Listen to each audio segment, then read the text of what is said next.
Good morning, everyone. It's good to see you again. Don't mind me. The reason the background music looped is because as it was getting to the end of the intro song, I realized I haven't gotten any meat out for dinner, and I don't. So I had to get it out of the freezer to defrost, and that caused it to loop. Welcome. We're playing Ace Attorney again today. A more normal-sized stream this time. Instead of trying to... Actually, was it even that long last time? Hold on. How long was last week's stream? Oh yeah, almost 5 hours. That was kind of long. Normal-sized stream this time. We're gonna start case 2. Not finish it. We're just gonna have a normal time playing normal Ace Attorney. Words. If my voice seems a little off today when I'm trying to do voices and voice acting and whatnot, it's probably because last night I found a song that I really like and I started trying to learn it and kind of potentially ruined my throat just a little. Shouldn't have done it right before an Ace Attorney stream, but you know, it is what it is. I think that's all I had to talk about, but why does it feel like it's been so long since I last streamed? It's been a week. I haven't had a week off. Why do I feel so out of practice? Anyway. Game.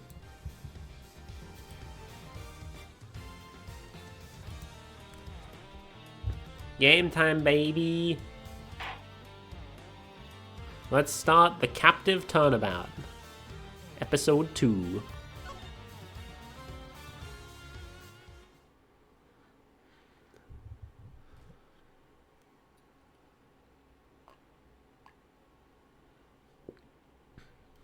Episode 2 of the Captive Turnabout. It's a prison.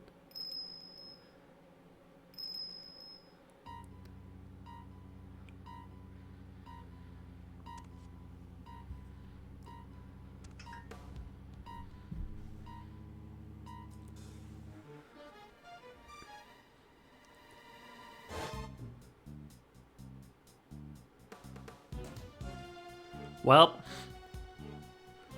now you see why the stream title is what it is. Night night.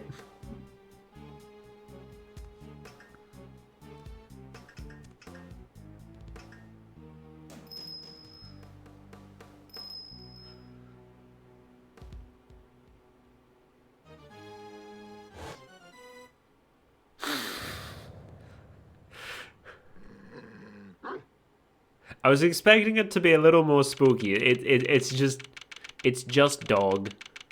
It's just dog. So is that fucking Michael Myers on the heckin' poster? That's the guy, right? From the horror movie. Anyway. Oh, I didn't read the date time. March 27th, 10:16 a.m. Detention Center Visitors Room. Why is Kay still here? She should have gone home by now.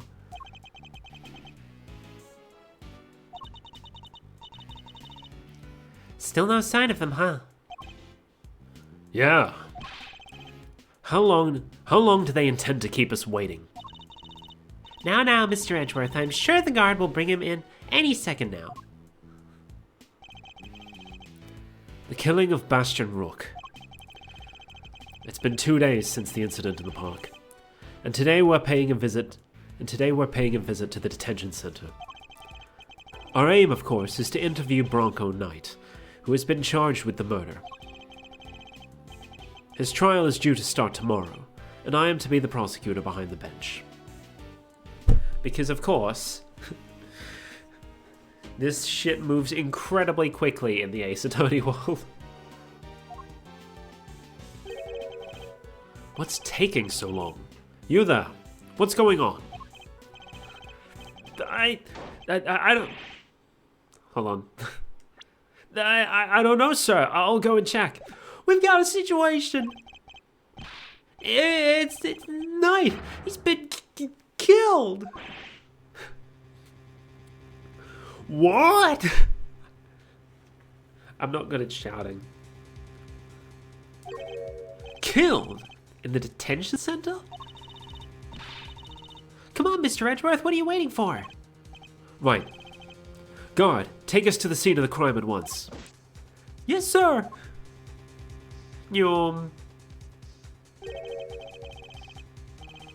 So it didn't happen in the holding cells? But surely that was where he was being held. What's the hold up? The crime scene's this way. Where are you taking us? Doesn't this door lead to the prison proper? Yes. Because as it turns out, right behind the detention center all this time, there has been an actual prison. I don't know how this usually works in, like, the real world, but, in the Ace Attorney world, apparently there was just a prison behind the detention center this whole time.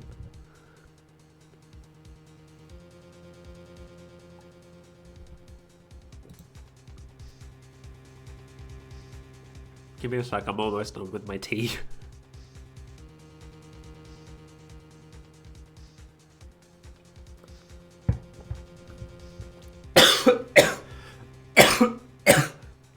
I think some of it went down the wrong hole. I had to breathe. It took too long. I can't breathe through my nose. Anyway, the prison proper, yes. You mean those cells aren't part of the prison? Not exactly, no. Those are the detention center's holding cells. That's where defendants are kept while they're awaiting trial. The area beyond this door serves a rather different purpose. Yeah, it's where people who are convicted serve out their time. I suppose you could say it's the last place a great thief should ever want to be. I'm unlocked, sir. Please follow me.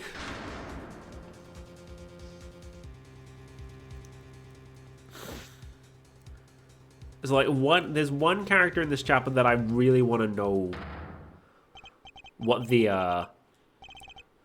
his localized name is, because his fan translated name is like so good.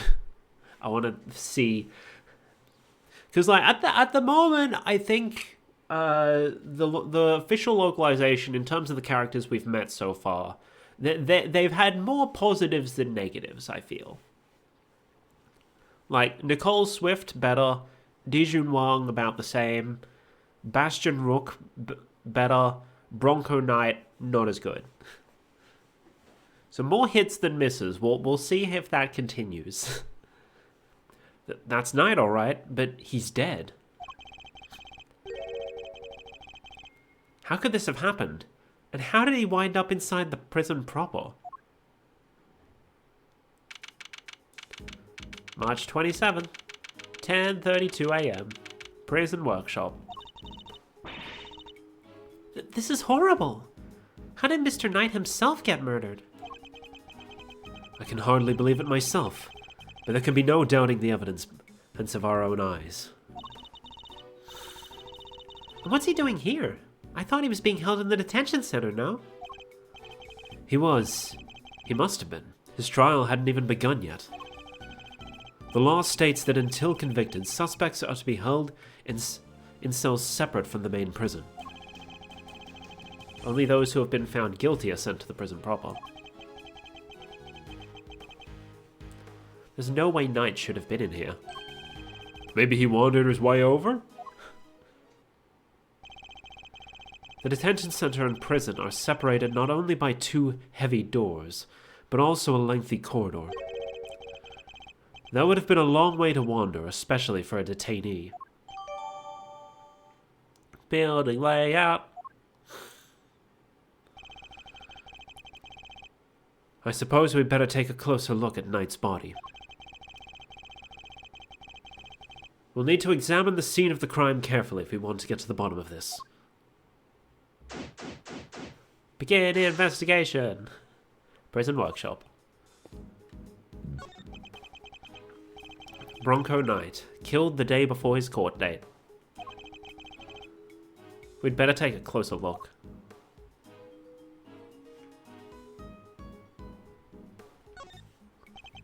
We'll start with this. A rubber glove. Yep, just the one though. I should examine it in more detail.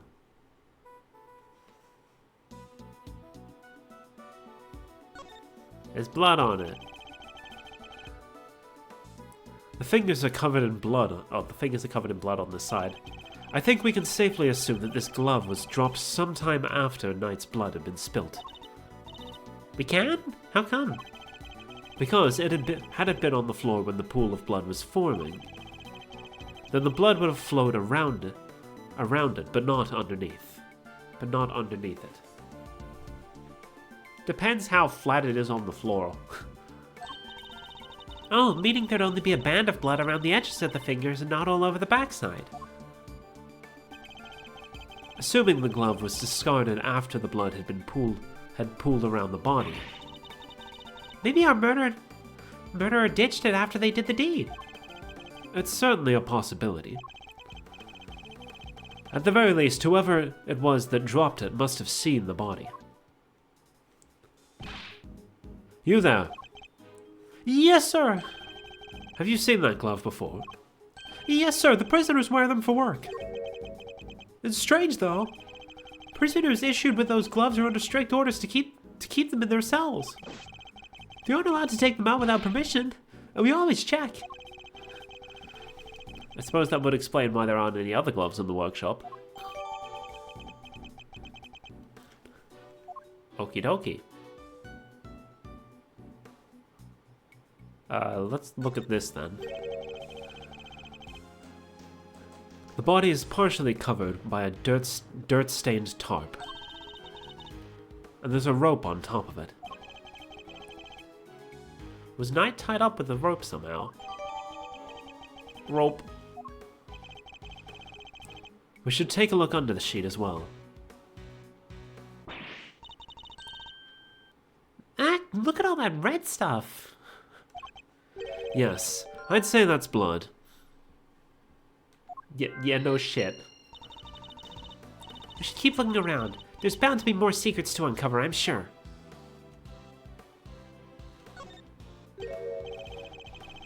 There's something on his finger. I'm avoiding looking at the neck. We should do that one last. Let's take a closer look, Mr. Edgeworth. It's a ring, and an expensive looking one at that. Don't even think about it, Kay. What? I didn't say anything.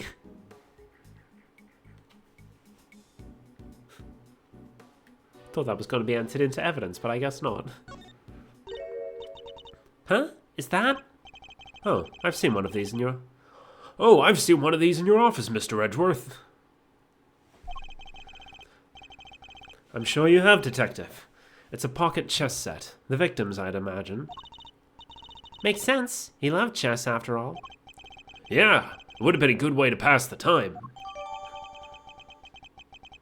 Folding chessboard with the pieces stored inside. It appears to have belonged to the victim. Alright, the main attraction. Ugh. His neck brace is soaked with the blood from the hole in his neck.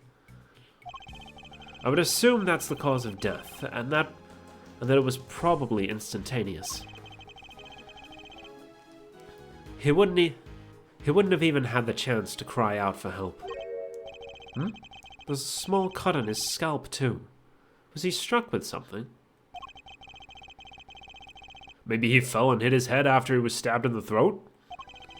It's possible, but it's too early to say with any certainty. Okay, you have your camera with you, correct? Could you lend it to the detective so that he can photograph the body? Sure thing. All yours, Gummy. Thanks! Alright, here we go. His clothes sure are a mess though, huh? Indeed. They appear to be covered in dirt. Mr. Knight's body. Killed instantly by a stab wound to the throat. The body is covered in dirt. There's also a small cut on his scalp from when he suffered a blow to the head. Guess he's like me when it comes to laundry. Bruh. I just did my laundry this morning. It would be a grave error to think that anybody else could be quite like you, Detective. Is that everything? Looks like it is. Alright, because no. No! Why is it always down that it happens with? Hold on. There we go. Okay, so I just gotta hold my controller up to make sure that my desk doesn't interfere. Because I'm pretty sure it's not actually Joy-Con drift, it's just that the signal gets lost between my desk and the Switch.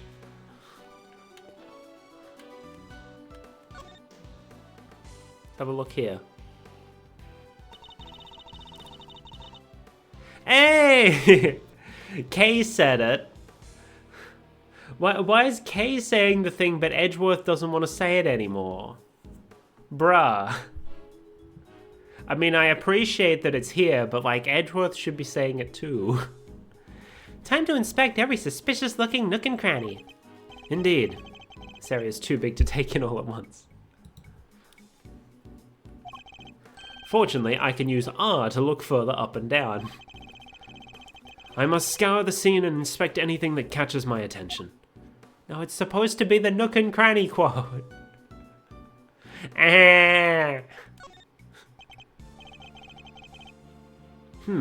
Looks like a pulley of some kind. Maybe prisoners use it for work? I suppose so, yes. Okay, so I know you're going to say no, but... Absolutely not, Kay. You are not permitted to swing on that rope. Ah, I knew it. I should have known you were being serious. I did not mean to press the down, but I guess we're going down now. Weird having something like this in a prison, huh? A cage inside a cage. Technically, Kay, a prison isn't made up of cages, but cells. What's the difference? No offense, Mr. Edgeworth, but you've got to look at the basic nature of things more. Oh no. It's stepladder all over again. Yes, and the basic nature of an investigation is the pursuit of accurate facts and information. There's a whip. These tops are rather colorful.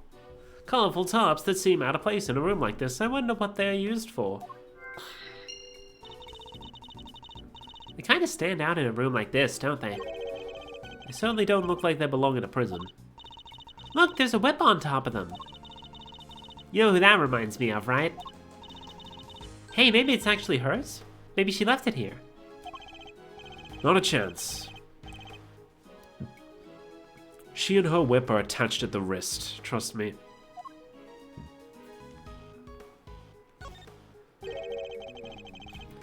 There was a rope near Knight's body, too. Speaking of which, want to see my super stealthy rope escape trick? Thanks, but I'll let you know when I'm in need of saving. She seems genuinely disappointed. Is it... Are we supposed to connect the top to the top? Yeah, the bloody top to the pile of tops. Because they have the same design on them. Ta-da! These tarps have a pretty distinctive design. In fact... It's the same design as the bloody tarp around Mr. Knight's body. Yes, you took the words right out of my mouth. Hee, that'll teach you to be so careless, Mr. Edgeworth. You need to keep your treasures close when there's a great thief around. I thought you were on sabbatical. Bloody top. Some of these are being stored in Workshop A.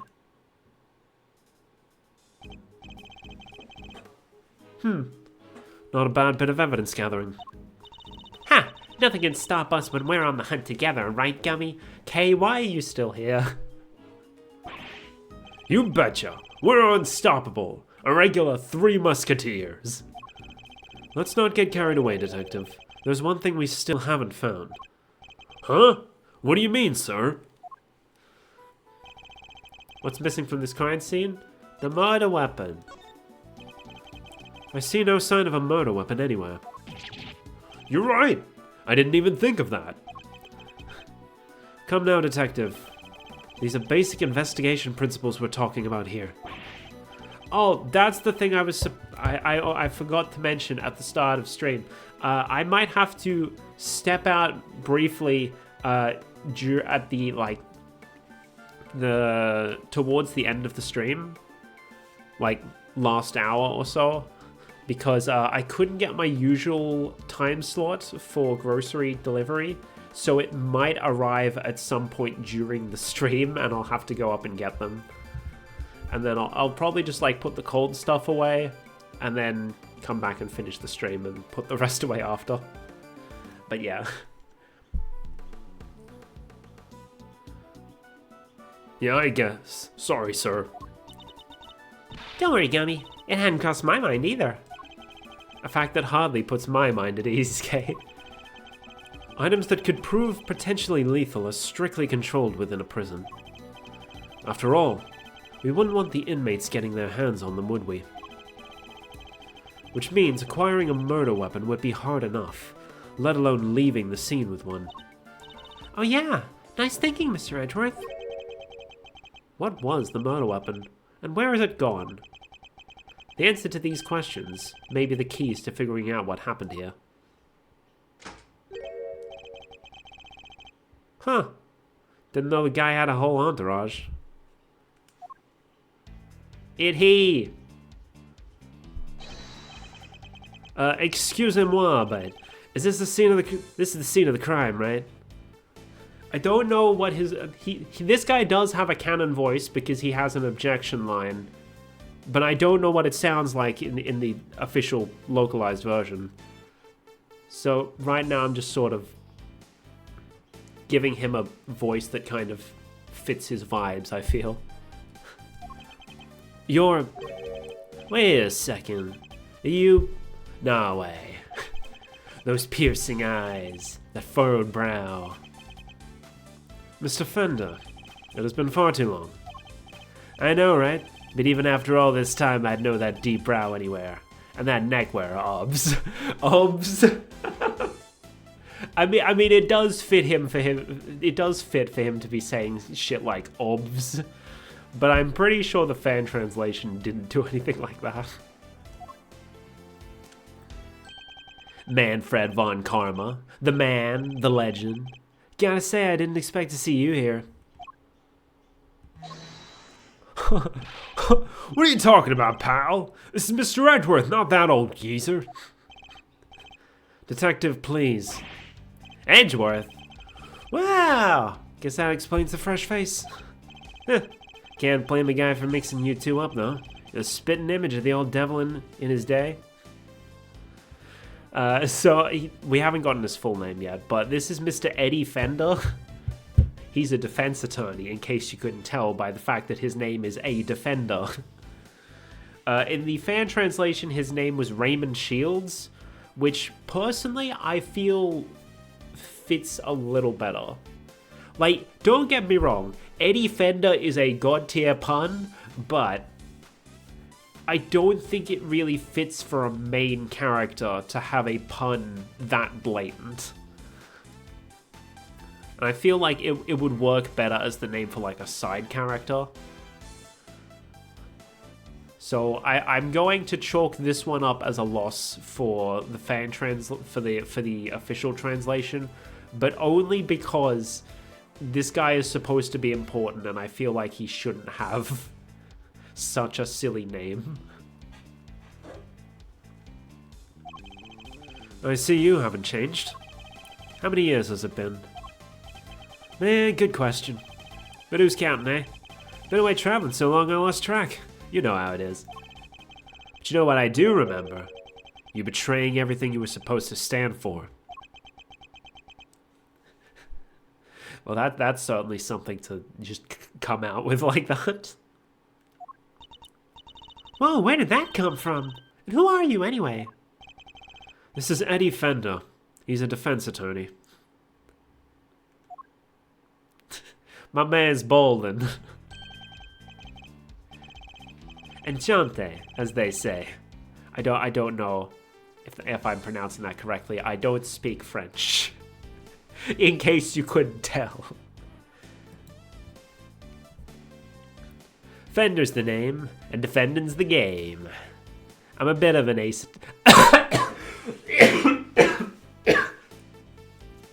I'm a bit of an ace attorney. Okay. Okay, Mr. Fender. Okay.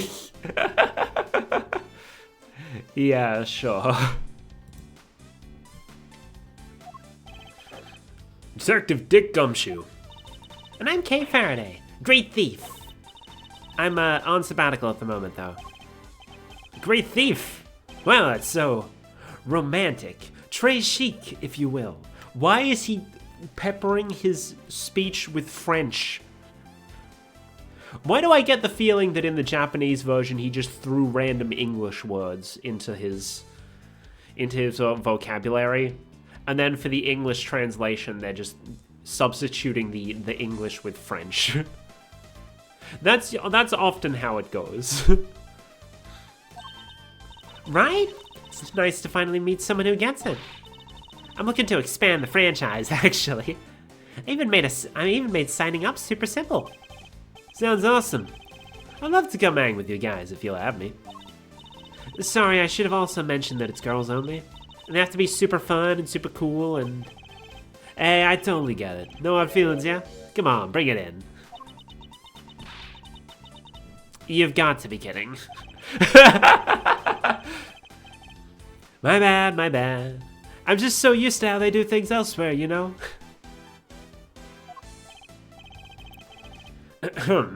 And why are you here, Mr. Fender? Whoops, almost forgot this is your scene. Keeping the defense out is strategy number 1 in the Von Karma playbook, after all, isn't it? Hey. Getting all serious and then immediately following it up with a shrug. Hey, quit it with all the Von Karma stuff, pal. What gives? Detective, calm yourself. His attitude is unfortunately understandable. It is? I take it you are Mr. Knight's attorney? Guilty as charged, Your Honor. Well, I was supposed to be anyway. So he was planning to represent Knight. If his client hadn't been murdered, he and I would have faced off against each other in court. I'd better see what he has to say for himself.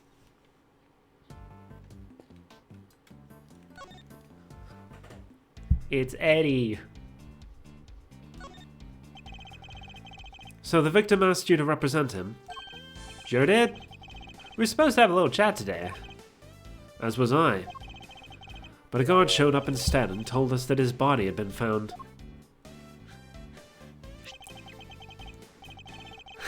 What the fuck? I'm as bummed as you. I even brought him some Wheaties to cheer him up. Ace Attorney loves his sweeties. Mr. Fender, you know you can't bring food into the prison. Oh yeah. Well, it's here now. Want some? Little vice I picked up on my travels. So Moorish. No, thank you. Fine, you do you. What are you doing here anyhow? Don't tell me you wanted to hear Knight's side. Von Karma was always more of a convict the defendant at all costs guy. Didn't he teach you that? That was a long time ago. If you say so. Sure you don't want any Wheaties? No, thank you. Have you met with your client previously? Yes, indeed, Your Honor. Just yesterday, in fact. The Bronx.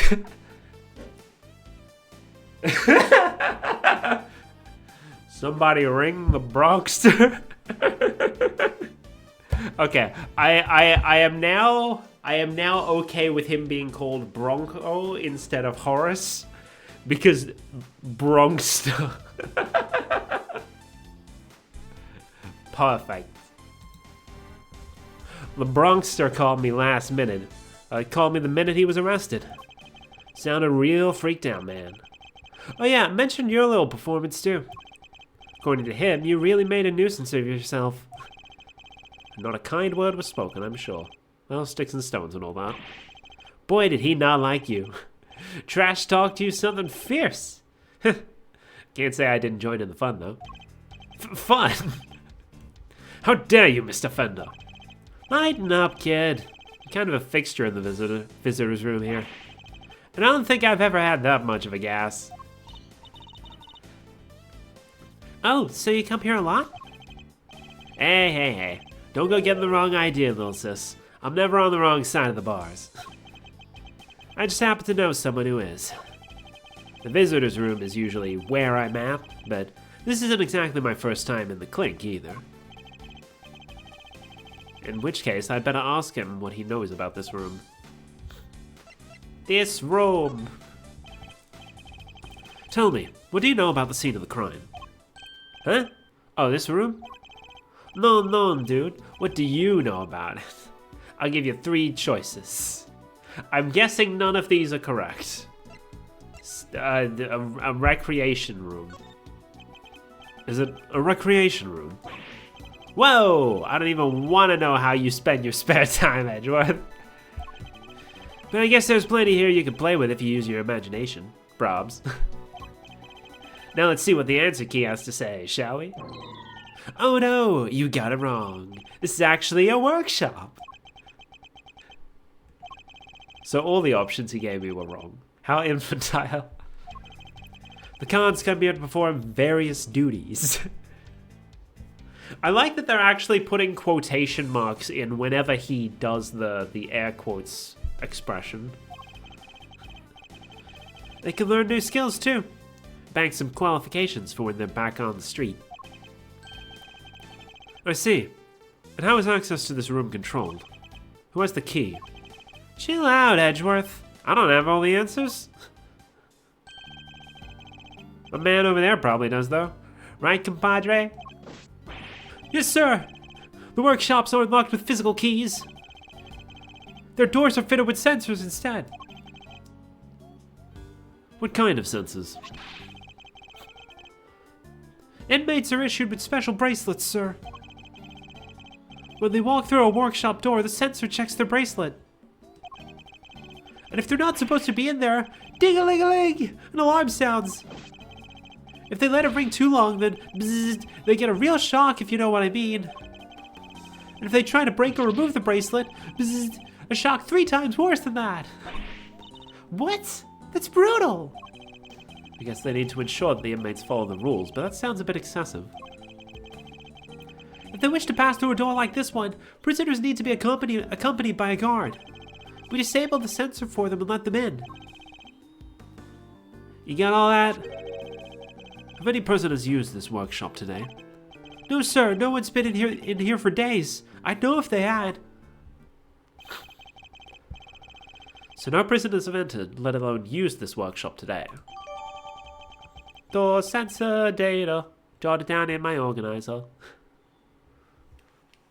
Fitted to each workshop's door, they detect and react to prisoners' bracelets by raising the alarm. Which means that there's a contradiction in this crime scene. Namely, there's something here that shouldn't be here. I'll take another quick look over the crime scene and employ my powers of deduction to solve this mystery. Okie dokie. Deduction, you say? I must scour the scene and inspect anything that catches my attention. I think the thing that shouldn't be here is the body itself. Because, like, how to get in here? How to get past the sensors? Fuck. Oh, wait, the glove. The glove, because the prisoners own those. Okay. This piece of evidence clearly shows that there is a contradiction here. Where am I looking exactly, Mr. Edgeworth? Well, around, here, somewhere. You're gonna need to be more specific than that, sir. There's something present at this crime scene that shouldn't be here. I'm fairly certain I have a piece of evidence that proves it beyond a doubt. I was wrong. It's the glove, probably. Glove and door sensor. There we go. Prisoners aren't able to come and go from this workshop as they please. The door sensor would detect their bracelets, and the alarm would sound. What's more, according to the guard, no prisoners were authorized to be in this room at all today. And yet, here we have a rubber glove, of the kind issued to inmates. This is a clear contradiction.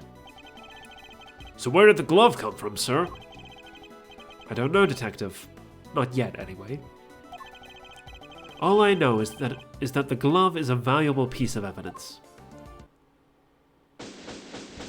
Investigation complete. Yeah, we heal up. You. Apart from prisoners and guards, who else has access to this room? No one, sir. This is a prison after all. Prisoners and guards are pretty much all there is. Oh, he didn't... So he has an objection voice, but he doesn't have a hold it voice. Okay. Mr. Fender? Come on, don't play us like that, friend. We both know that's not true. You know as well as I do that prisoners and guards aren't the only ones who can come in here. Huh? Oh, do you mean... But sir, they're... Mr. Fender, would you care to get to the point? Who exactly are you talking about? What, you don't have a pair of peepers in that head of yours? You didn't see them on the way in? Wandering about the corridors, chilling with their buds? I bet if you moseyed on out of that door right now, you'd trip over one of them before you'd taken a step. Listen, pal, we've had just about enough of your baloney. Take a chill pill, big guy, I'm on your side. You know, for such a wide fella, you have a very narrow mind. Okay, Fender. What did you... Detective... sorry, sir. Look, just follow me, okay? See it is believing. Isn't that what they say?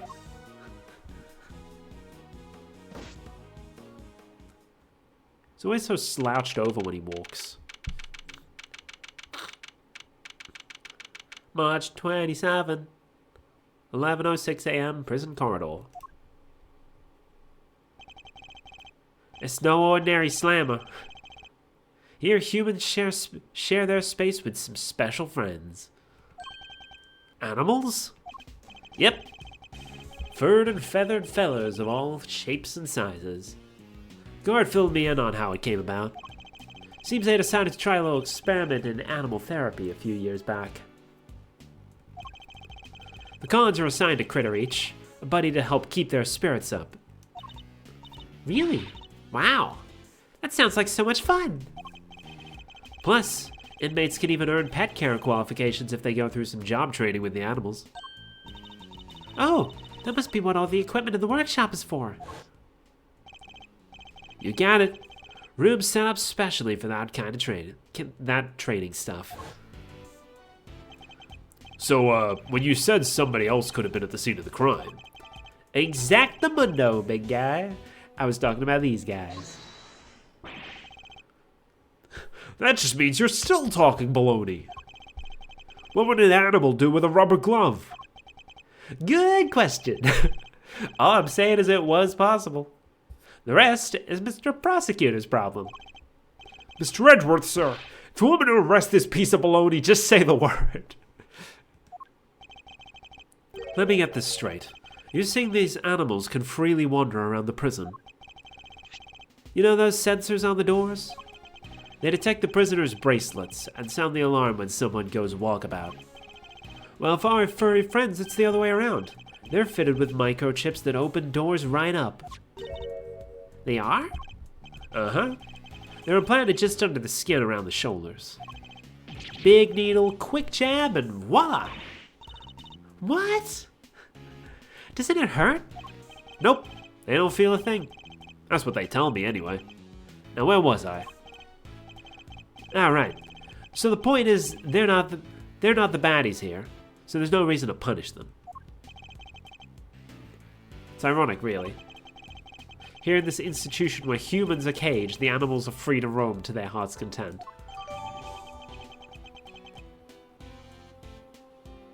They open the doors if an animal is detected, but raise an alarm if an inmate's bracelet is detected.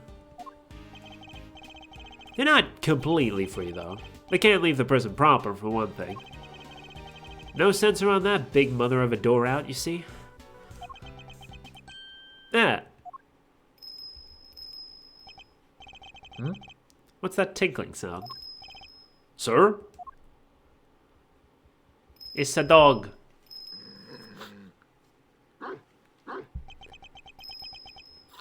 Doggo. Just look at that thing. And is that a bell around its neck? That explains the sound, I suppose.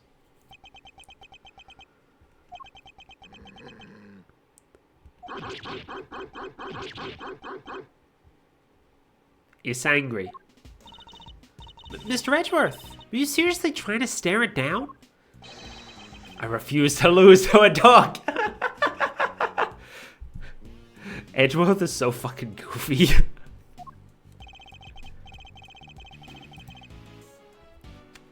Not for nothing, sir, but your dog handling skills could use some work.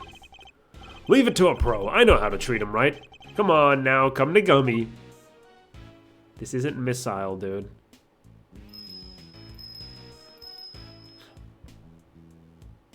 Missile is a canine police dog from earlier in the series, for those unaware. Man, ignored by a dog.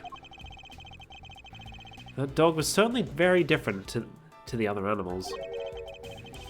It seemed to have a real thing against me and only me. Alrighty then, you've met some of the menagerie. What's next? Guess we'd better interview some witnesses, right, sir? Indeed. We need more information regarding what was happening around the time the body was found. Then let's start with that guy. Hey, you there in the cell.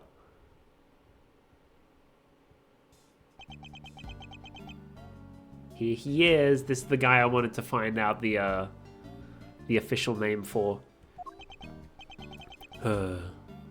Ignored again. Hello? We were wondering if you might be able to tell us anything about this morning's incident.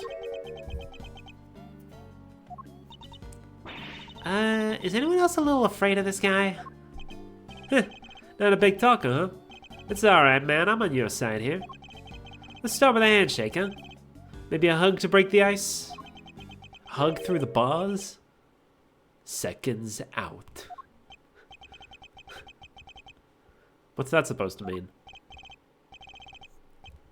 Hey, I get it, man. Not everyone's a hug and tag. I'm cool with that.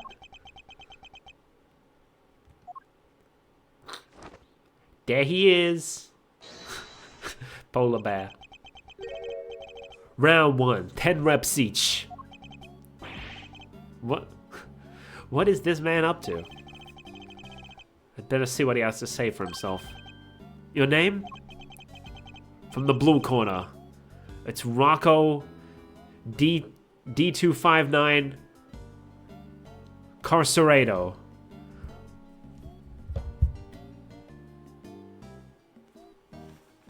Okay, so I'm guessing Rocco is a Rocky reference because he's a boxer.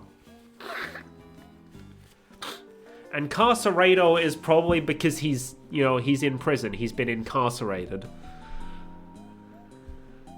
I have to say, I like his fan-translated name better. So, his fan-translated name was J. Elbird. As in Jailbird. Rocco Carcerado, like, it works, but it's not as good as J. Elbird. Okay, this guy's not going on the quiz then. At least not the next quiz. I need a better name for the next one. He can show up on one later, I guess, maybe.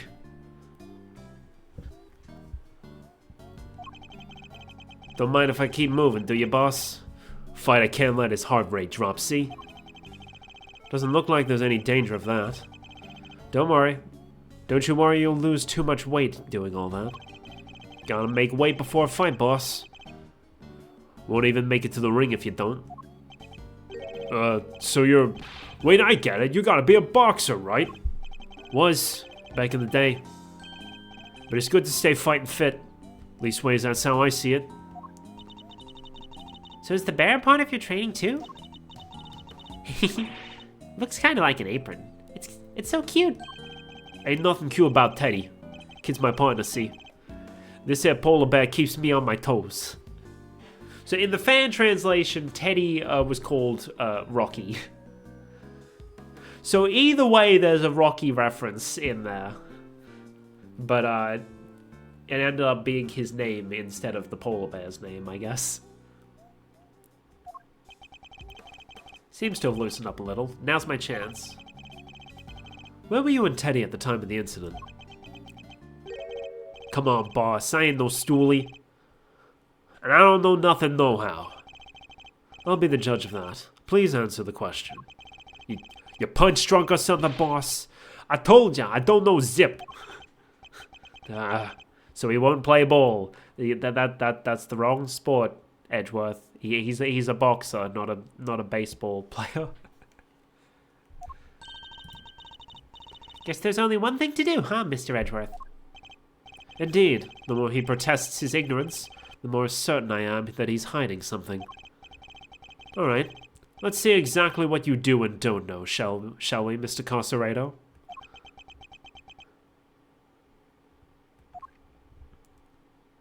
It's chess dimension time. Now, let us analyze the state of play. He adopts a boxing stance when he's on high alert. My guess is that things won't go too well if I push too hard at such moments. When my opponent is on the offensive, I should remain calm and bide my time. He's bound to reveal an opening eventually, which is when I'll pounce. First, let's see if our friend here knows anything about the incident. I'll start by asking about his movements, and bring this fight to an end before he knows what hit him. Mind chess, commence. Tell me about your day so far. Why don't you start by telling me about what you've done today? You will answer me, Mr. Carcerator. What? You want a shot at the champ, is that it? And put him up, pal. Prepare for my straight right punch.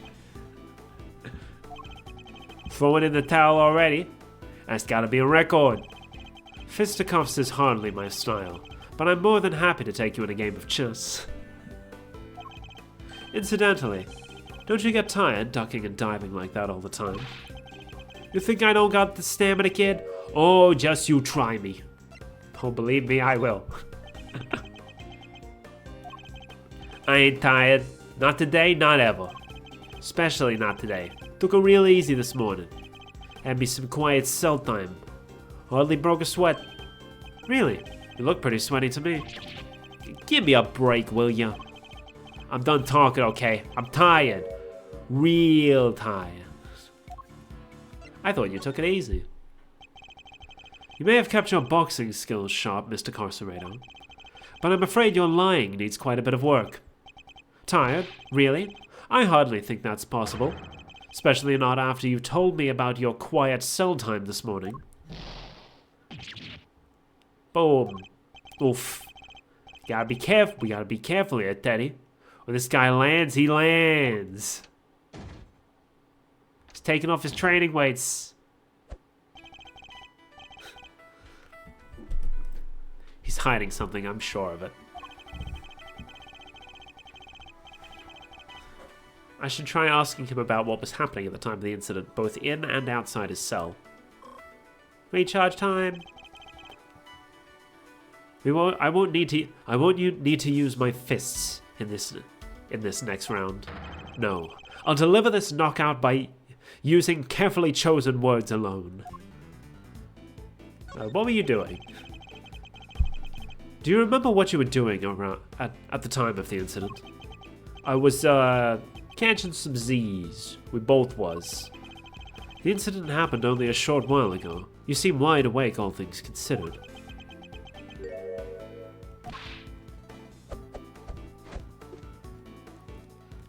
By time, he's boxing. Fighter's gotta be able to get up quick when he's down. But he needs his beauty sleep too. Builds muscle. Is that so? Then I apologize for waking you. I have read that rest is an important part of any boxer's training regimen. You don't say. So, Mr. Prosecutor savvy when it comes to the fight game, huh? Who knew? How do you know my profession? Interesting. How do you know I'm a prosecutor? I don't remember telling you. You've been eavesdropping, haven't you? You've been listening to every word we said out here in the corridor. I mean, yeah, he was literally right there, bro. Which means you weren't asleep. And that you are lying again. You're good, kid. Call me clean with that one. Alright, I admit I wasn't catching those Z's. But what? A guy can't work out in his cell no more without lawyers getting involved? Or is a man taking care of himself a crime now? The fact that we know he was awake is an important development. It could well prove to be a useful clue. Okay. What was it like around here? Did you notice anything strange around the time of the incident? What do you mean strange? Went out already, don't play dumb. Don't play dumb? Answer the question. Tell me what was going on around that time. Yeah, because he wasn't in his boxing stance, so we don't bide our time there. Wish I could help you, boss. I was asleep. We both was. Time to deploy my clue. You were exercising. Horse! Enough of your barefaced lies. You weren't asleep. You were exercising. You told me as much yourself. Speed! Oof. A counterpunch, huh? Should have seen that one coming. Seems I have you on the ropes, Mr. Carcerado. It's time to come clean about what you know. Alright, you don't gotta shout about it. Stomping around like you own the place. Daddy and his pals have been scared enough this morning already. Already, you say? They're throwing in some decoy answers now. So they're like, it's not just a matter of waiting for the opening, you gotta choose the right attack as well. You've done well to endure this long, but I fear you'll soon be out for the count. You say the animals have been scared enough already, which implies something happened here earlier. Well, what was it, Mr. Carcerado? Boom. Ah! Quit it, will ya? I'm getting shellacked here. Fine. Somebody yelled, okay? Real loud. Real scared. Got all the little guys scared too. Yeah, laugh it up, Mr. Big Shot Lawyer. Let me see you do the same thing in the ring. Checkmate. My chess, checkmate.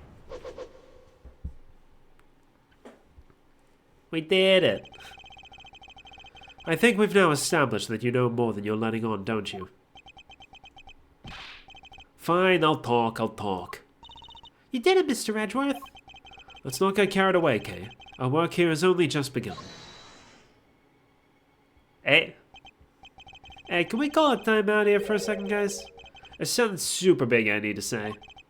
It's just, well, it's like fate brought us here today, after all these years, Edgeworth. And it's a real privilege watching you work. Eye-opening stuff, in fact. Just thought you should know I'll be telling you know who what you become. Who know who? Keen to get the lowdown, huh? Well, that's enough. This has nothing to do with Kay.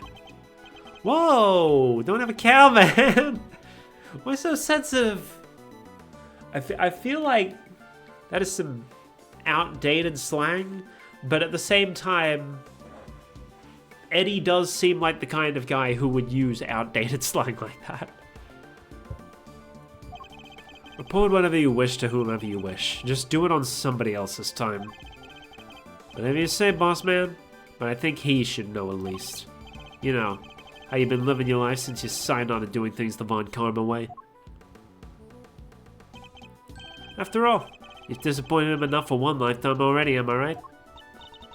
What's he talking about, Mr. Edgeworth? Nothing that need concern you, Kay. Our focus should be on Mr. Carceredo. Now, shall we continue? It's time to hear the truth at last. You won't land a glove on me, kid. The incident. It was a show finished right around 10 a.m. Came back here after, did me some training. Leastways I tried to. Barely got on the count of 2 before someone screams, "What the? Ah!" Guy was hollering and howling, crying for help. What can I do? I'm locked up in here, right? So I tunes it out and I gets back to work. I find it curious that you would pay so little heed to a desperate cry for help. Like I say, boss, what can I do? Besides, this is a joint.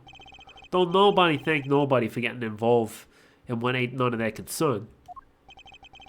I hear you, brother. Best you can do is rubberneck from there anyway, am I right? You mentioned training, Mr. Carceredo. I can't help but notice how well equipped your cell is. There's a guy, the fixer they call him. I think in the fan translation they called him the supplier, from what I remember. What's a fixer? Fellow who can get his hands on just about anything you need, for a price.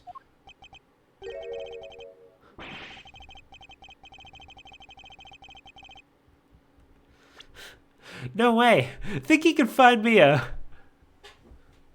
Get the feeling he was going to ask for a girlfriend. But that's just because I mean, we saw Ray going in for the hug earlier. I mean, Eddie. I'm sorry, I'm too used to thinking of him as Ray. Perhaps, Mr. Carceredo, what you ought to ask for is a beginner's guide to giving better testimony. Because I can promise that you'll be down for the count in 1. You put me down? Try it, you bum. And what am I, chopped liver? The incident. Show finished. Okay, so if Edgeworth's talking like that, I feel like it should be an obvious one. It's not one that I'm going to have to press to get it out of him. So let me have a look. Came back here after, did some training. Tried to, barely got to the count of 2, somebody screamed. Guy was hollering and howling, crying for help. Okay, I don't know what he was pointing out, so I guess we'll just press everything and see if he points it out for us. Or if it's actually not that obvious and we do need to unlock it by pressing. Hold it! What kind of show was it exactly? Depends on the day. They bring them in from outside, see? Singers, dancers, all kinds. Gives us cons a little something to look forward to. Nice! That sounds like fun. Did you went along to see today's show? I sure did. Can't miss a chance to get a glimpse of the outside world now, can I? Then it was over. Came back here after. Hold it! What does training involve? Let's see now. Today was stamina and rhythm work, which means jump rope. What? In that tiny cell? How? What about Teddy? Isn't that dangerous for him? Kid's no dummy. Second I get my rope out, he jumps up and holds on tight. You jump rope with a polar bear clinging to your chest. I told you, didn't I? We're partners. Besides, a little extra weight's good for me. Anyway, I started jumping rope. Barely got to the count of 2, someone screams. Tell us more about the scream you heard. It was the scream of a guy about to scream his last. And I should know. Whoa there, good buddy. There's a time and a place, you know. I'm guessing that's supposed to imply that Rocco's in here for murder. So it was clearly audible. Guy backed into a corner fighting for his life. You ever hear something like that, boss? Well, I have. And yeah, it was clearly audible. Guy was hollering and howling, crying for help. And that's all you heard? There was nothing else? Nope. Nothing much anyhow. So there was something. What else did the victim say? You have to tell me. Oh, I do, huh? Why don't you come on over here and see if I can make you squeal like he did? Whoa, whoa, whoa, whoa, whoa. Forgive the kid here, he doesn't know when to quit. Come on, Miles, apologize to the good man. But this is clearly important, yet he insists on remaining infuriatingly vague. Look, friend, how about you let this slide? Please? For me? So yeah, I heard the voice like I said. Okay. I feel like he was kind of implying that, like, oh, he should have also heard the alarm go off because, you know, opening the door. But I don't know what I would present that to. Hold it! You were able to concentrate on your training even after hearing all that screaming. Look, if I was on the outside, maybe things would have been different. Maybe I'd have seen what I could do. This ain't the outside. You can't go no place even if you want to. And you didn't think to slip out from your cell to go sneak a peek? I don't think anybody else would have thought of doing that except you, Kay. If only this wasn't a prison, Mr. Knight might have lived. I somehow doubt it. Frankly speaking, there was no saving him. What? But if someone could have just gone to him in time... Mr. Carceredo was clearly lying. What I don't understand is why. See what I can uncover by pointing out the contradiction in his testimony. Okay.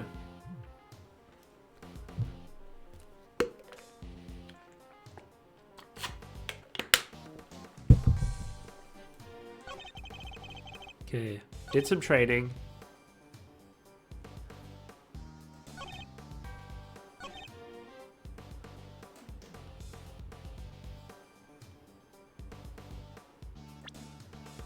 So what do we have? Prosecutor's badge, building layout.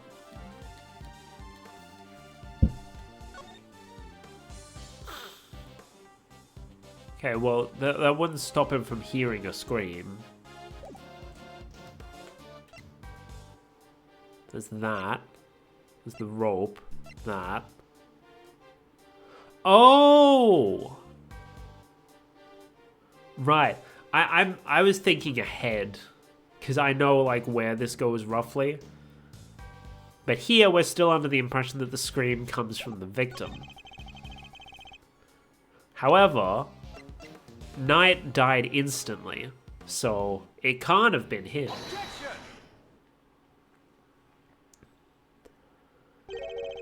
Are you listening carefully, Mr. Carceredo?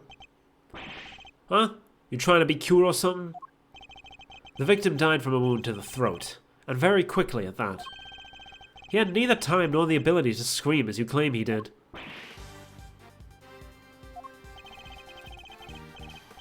You say you heard the victim's cries, and yet that would have been impossible. But there must have been a scream. He said there was. He said there was. No, quit looking so smug, will ya? Fine, I admit it. I didn't hear nothing, alright. But the guy in the next cell did. He told me so. The next cell? Oh, look! It's fucking Polly. Over in the corner there. On the left side. It's Polly from the first game. And there's even pictures of fish, so it is very much being implied that that's the cell of one of the culprits from the first game. My man's zooming. You mean the guy over there with a bunch of rocks in his cell? Huh? What do you want? I heard a scream, what of it? We came back from the show and they put us in our cells, same as always. And just like I told this guy, I heard it. A scream. A real scary one. Scary how, exactly? Didn't tell him this part, I guess, but it was kind of like... Eek! Someone, anyone, come quickly! He's Something like that.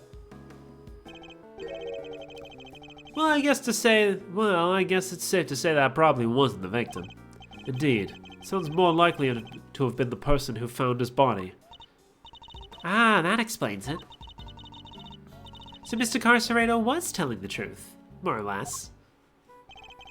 Is that really the case, though? Are there really no problems now with his testimony? Yeah, there is a problem. He said like, oh, well, the other guy told me there was a scream. So why didn't you hear it?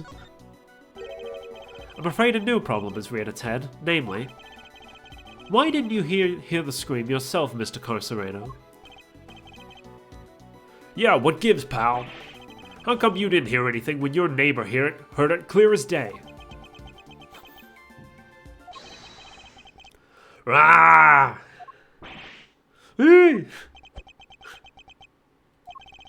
What do you think, I did the crime or something, huh? From inside this here cell? Guy died over in the workshop, in case you forgot.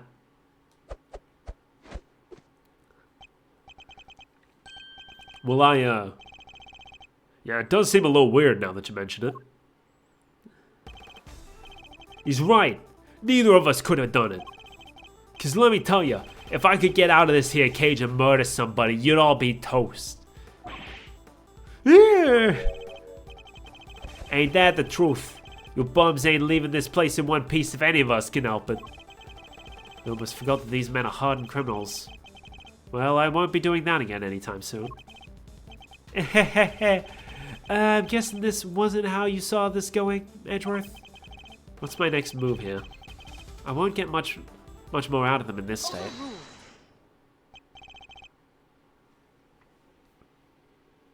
Not sure I like the new voice. I can understand with them not going with the accent they went with in the fan translation, but her voice doesn't feel forceful enough. In the fan translation, it's like, overruled!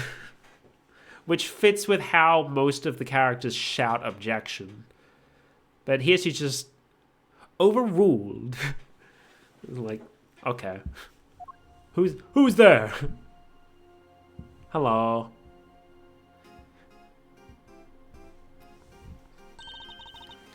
Order in the court. Who thought I made you the boss of me, huh? Can't you see what kind of busy here? Hush now. Silence is golden.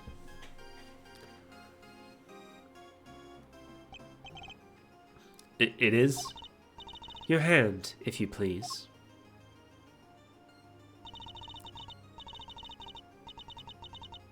By the power vested in me, I hereby sentence you to blissful silence. Praise be, a simple life awaits you. No money, no possessions.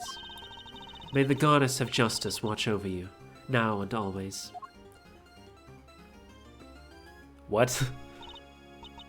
Guard, if you would. Oh, he's... Looks like you'll be spending the night in solitary, buddy. What? Come on, please, boss. Any place but there.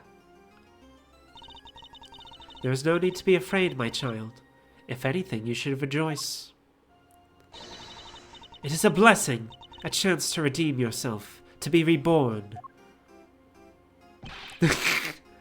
My man's getting dragged by the shirt. No! Oh, goddess of justice, bless your child and keep him in your care. O Holy One, we give thanks in your name. And you are? Verity Gavel, at your service. I feel like this one's more or less on par. Maybe a little better, in fact. Her fan-translated name was Justine Courtney, which is like, yeah, sure, it works. Because, like, justice and court. Verity Gavel sounds fancier. It is my honor to bear the title of judge, and to work at the pleasure of the law. What is a judge doing in a place like this? Since you ask, Mr. Edgeworth, I have been sent here to find you. I come bearing a message from the Committee for Prosecutorial Excellence. And it is my sacred duty to deliver it. The Committee for Prosecutorial Excellence? I think... So, in the fan translation, I believe it was the Prosecutorial Investigation Committee, or PIC. But I guess here we've got the CPE instead.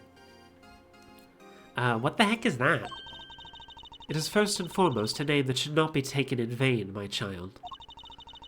For it is a sacred phrase from the goddess of justice herself. I do not remember her being this, like, faux religious in the fan translation. Why don't I fill you in, kiddo? The committee is a panel of 11 people whose job it is to keep our beloved prosecutors honest. In other words, they make sure people like Edgeworth here don't cross the professional line. The panel is comprised of people from both the legal and political professions. A panel of which you are a member, I assume. I am. Allow me to thank you on the committee's behalf for your service. Thanks for coming to see us like this. Speaking for myself, it's a real honor to meet you. It's always great to hang with a judicial compadre. Come on, bring it in and chillax. We're all friends here. Need I remind you that the committee has a long-standing relationship with the Bar Association? Hey, I didn't mean anything by it. I was just trying to lighten the mood, okay? So your job is to find bad prosecutors and punish them? Precisely, my child. Praise be to the goddess of justice for bestowing her gift of insight onto you. The committee has the power to remove problematic prosecutors from cases. And should a prosecutor truly unworthy of the title be brought to our attention, we are vested with the power to confiscate that prosecutor's badge. What does a committee for prosecutory whatever you said want with Mr. Edgeworth? We're in the middle of an investigation here. Objection! I didn't get to hear his full voice because my headphones cut out, but he still sounds young enough. He's just a bit less. He sounds a bit less derpy. The fan translation was more like, objection! Pitiful! You really don't know, do you? What an ignoramus! And who are you, pal? Winner! Eustace Winner! Prosecutor extraordinaire! In the fan translation, this is Sebastian de Best. People were not happy about the name change because it is incredibly hard to come up with a name that is better than de Best. It's simply de Best, but I'm curious to see how they make all the jokes with Winner instead. I've already seen one. It'll probably come up later in the case, but I want to say it now because I saw it on Twitter. He just straight up goes like, It's called the human race because someone has to win it, and that someone is me. At that point, I'm like, yeah, okay. Okay, they know what they're doing with this. Though you might know me as just the winner. The winner. A name they call me down at the prosecutor's office. With great affection, I might add. I have never heard of you. And how about Detective Flatfoot over there? Nope. Name means nothing to me, pal. Also, if you notice, just over there next to my head, this guy is one of the few prosecutors to actually wear his prosecutor's badge. This is the exact same trivia I was giving in the Ace Attorney quiz.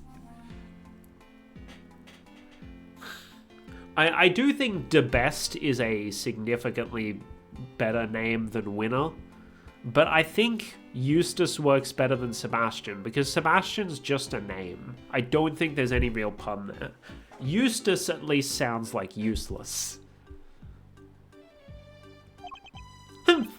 Well, it's to be expected of an ignoramus, I suppose. Ignorance is sweet, as they say. So I'm sure most things mean sweet nothings to you. Ignorance is bliss, Winner. And I don't think sweet nothings mean what you think it means. It is entirely natural that you aren't yet acquainted. Eustace only joined us just last month. So he's nothing but a rookie? I'm not just any rookie, I'm a winning rookie. So that would have probably been I'm the best rookie in the fan translation. But I'll stop talking about the best now. He is now the winner. Which he will prove himself to be in due time. Now let's cut to the chase. I'm here to clean up your mess, Edgeworth. What do you mean? What mess? I fear I know exactly what he means. The committee's sending an envoy with a new prosecutor in tow. I suspect I know what you're getting at, Winner. But I'm going to need a few more details. Would you mind explaining, Judge Cavell? Very well. By the prosecutor and by the power vested in me by the Goddess of Justice, I hereby declare that in the matter of the incident at the presidential address and the murder of Mr. Bronco Knight, the committee hereby decrees that Prosecutor Edgeworth will be relieved of his duties and replaced by Prosecutor Winner. Here ends the verdict.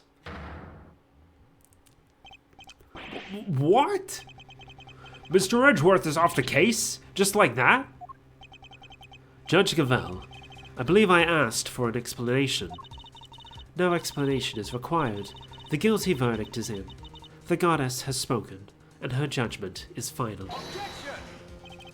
And what exactly have I done to warrant being taken off the case? Come now, Mr. Edgeworth. Claiming ignorance of your crimes will not serve to lessen your guilt.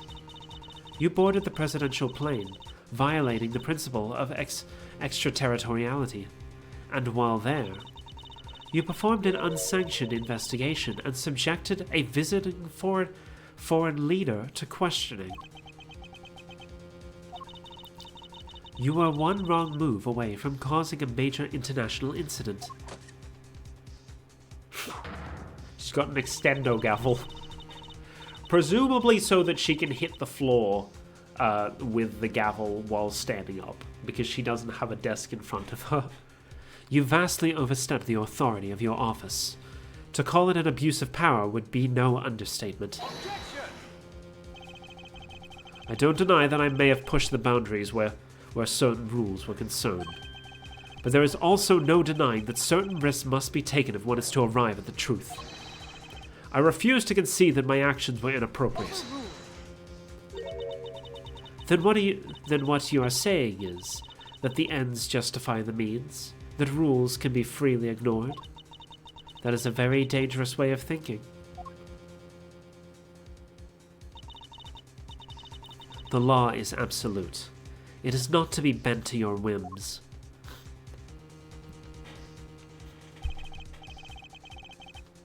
Forgive me, but not all of us believe as you do. Is that so? How unfortunate. Still, it changes nothing. When a trial ends, the hammer falls. Be you defendant or attorney, even if the verdict seems irrational, nothing more can be done. Nothing, that is, but to give thanks to the Goddess of Justice's divine grace. Unless you wish to appeal. To do so would be to risk your badge, of course. So they mean to take my badge if I don't play along? Whoa! Tough break, Edgeworth. I see you've accepted your fate. Good. Guards, if you would be so kind as to escort him out. No! Stop! What are you doing, detective? I'm in charge here now, so you'll do as I say and move out of the way. What? You're not the boss of me. Unluckily for you, Flatfoot, that's exactly what I am. They're holding all the cards here. I don't stand a chance. Detective Gumshoe, do as Mr. Winner says. But sir... Judge Gavelle. Yes, Mr. Edgeworth? The committee's decision is beyond irrational. So yes, I do plan to appeal. You haven't heard the last of this. Duly noted. Until we meet again, then. Let's go, Kay. We're leaving. Right. Oh, and remember, you know who will be getting a full report on all this. It's you know who. To be continued. We will save our progress. A suspect has been arrested? Gasp. March 28th, 9:45 a.m. High Prosecutor's Office. So this is the next day, I think.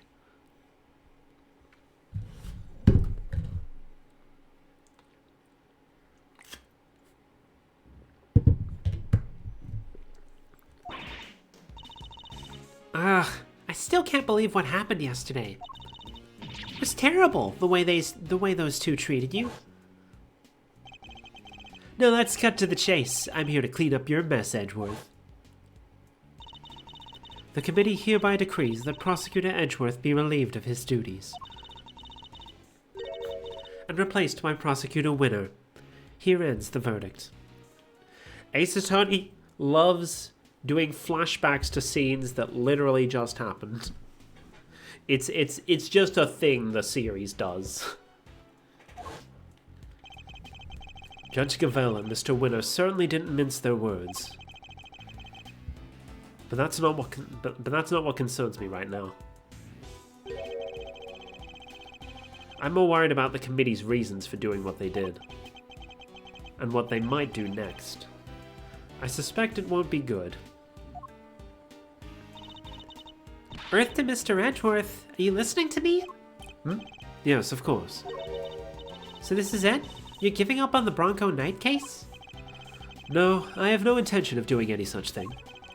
To walk away from the case would be to tacitly accept the committee's decision. The only problem is that I don't have the authority to continue investigating.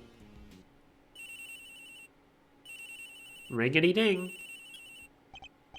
Yes? What is it, Detective? I've got some bad news, sir. Word down at the precinct is they just arrested somebody for Knight's murder. What? Do you know who it is? No, but I heard they're being held in the detention center. Maybe you could go down and talk to whoever it is? Good idea. Let's get down there, Mr. Edgeworth. Even without the authority to investigate, surely I can still pay a suspect an innocent visit. All right, we're on our way. Me too. I'll see you there, sir. But won't you be missed, Detective? Nah, everyone's busy in the prison going over the crime scene anyway. Good. Then we'll see you shortly. Yes, sir. Come on, Kay. Let's go. Why is Kay still involved?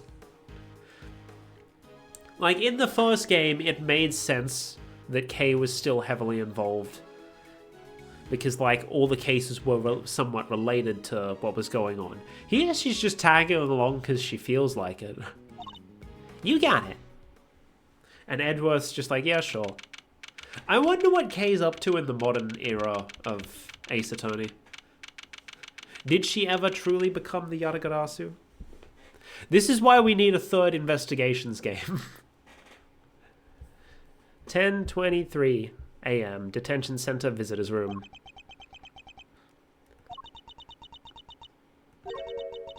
Still no sign of them, huh?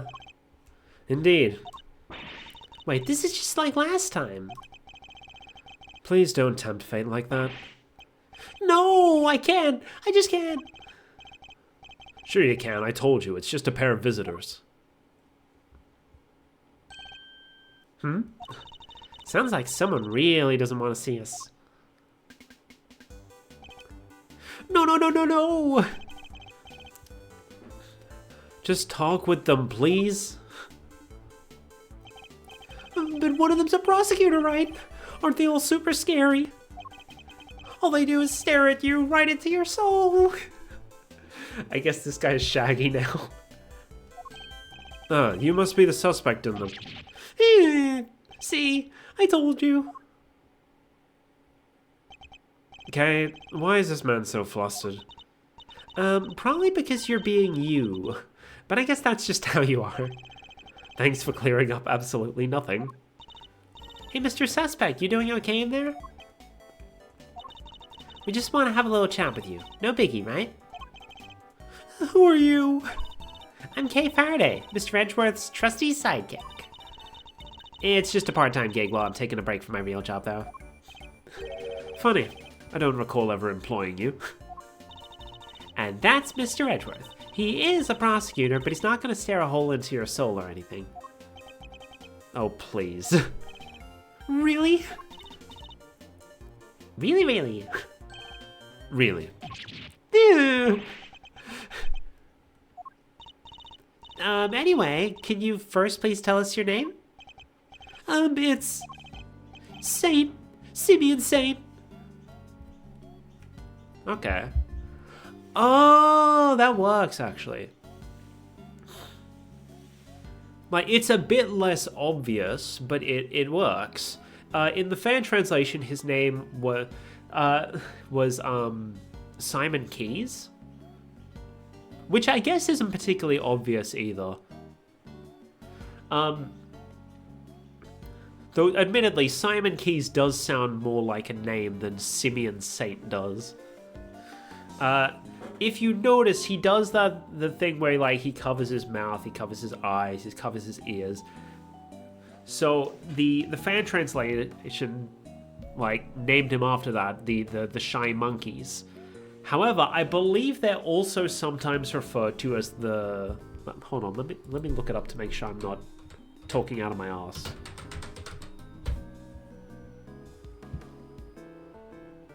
Hold on.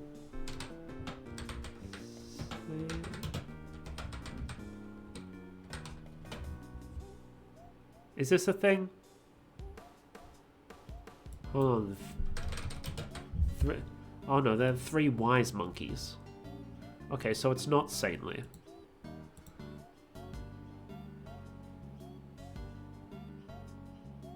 Huh. So they call it Simon Keys because shy monkeys. But apparently, officially, they're usually referred to as the 3 wise monkeys. The Wikipedia doesn't even have the word saint on it. Okay. Well,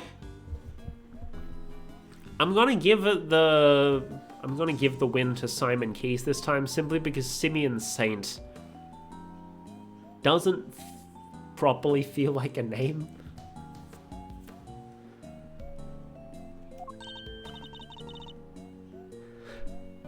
Like, admittedly, it is spelled differently than like monkey. The simian, the monkey kind of simian, but like Simeon doesn't really sound like a name.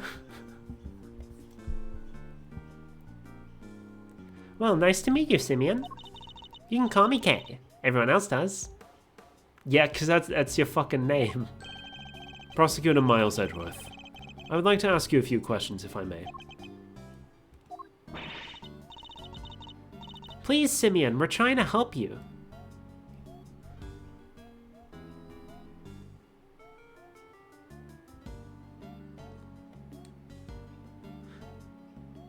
I was just thinking in my head, like, they were gonna call him Simeon. Like, Simon is a real name. They could have just used Simon. But, like, Simon doesn't convey monkey the way that Simeon does. So without the keys at the end to complete the monkeys, I guess they did need to go with Simeon. I'm trying to help you, I promise. Really? Sigh. Thanks to Kay, it sounds like we might finally get some answers at least. Simeon Saint. Perhaps you could start by telling us a little about yourself. Who, me? But why would anyone want to know anything about me? I'm boring. I'm a nothing. I'm nobody. I'm a nobody. Do you have a job? Oh, well, it's not. It's hardly worth mentioning, really. I'm your average corporate pencil pusher, just like anyone else, honest. It's going to take a while.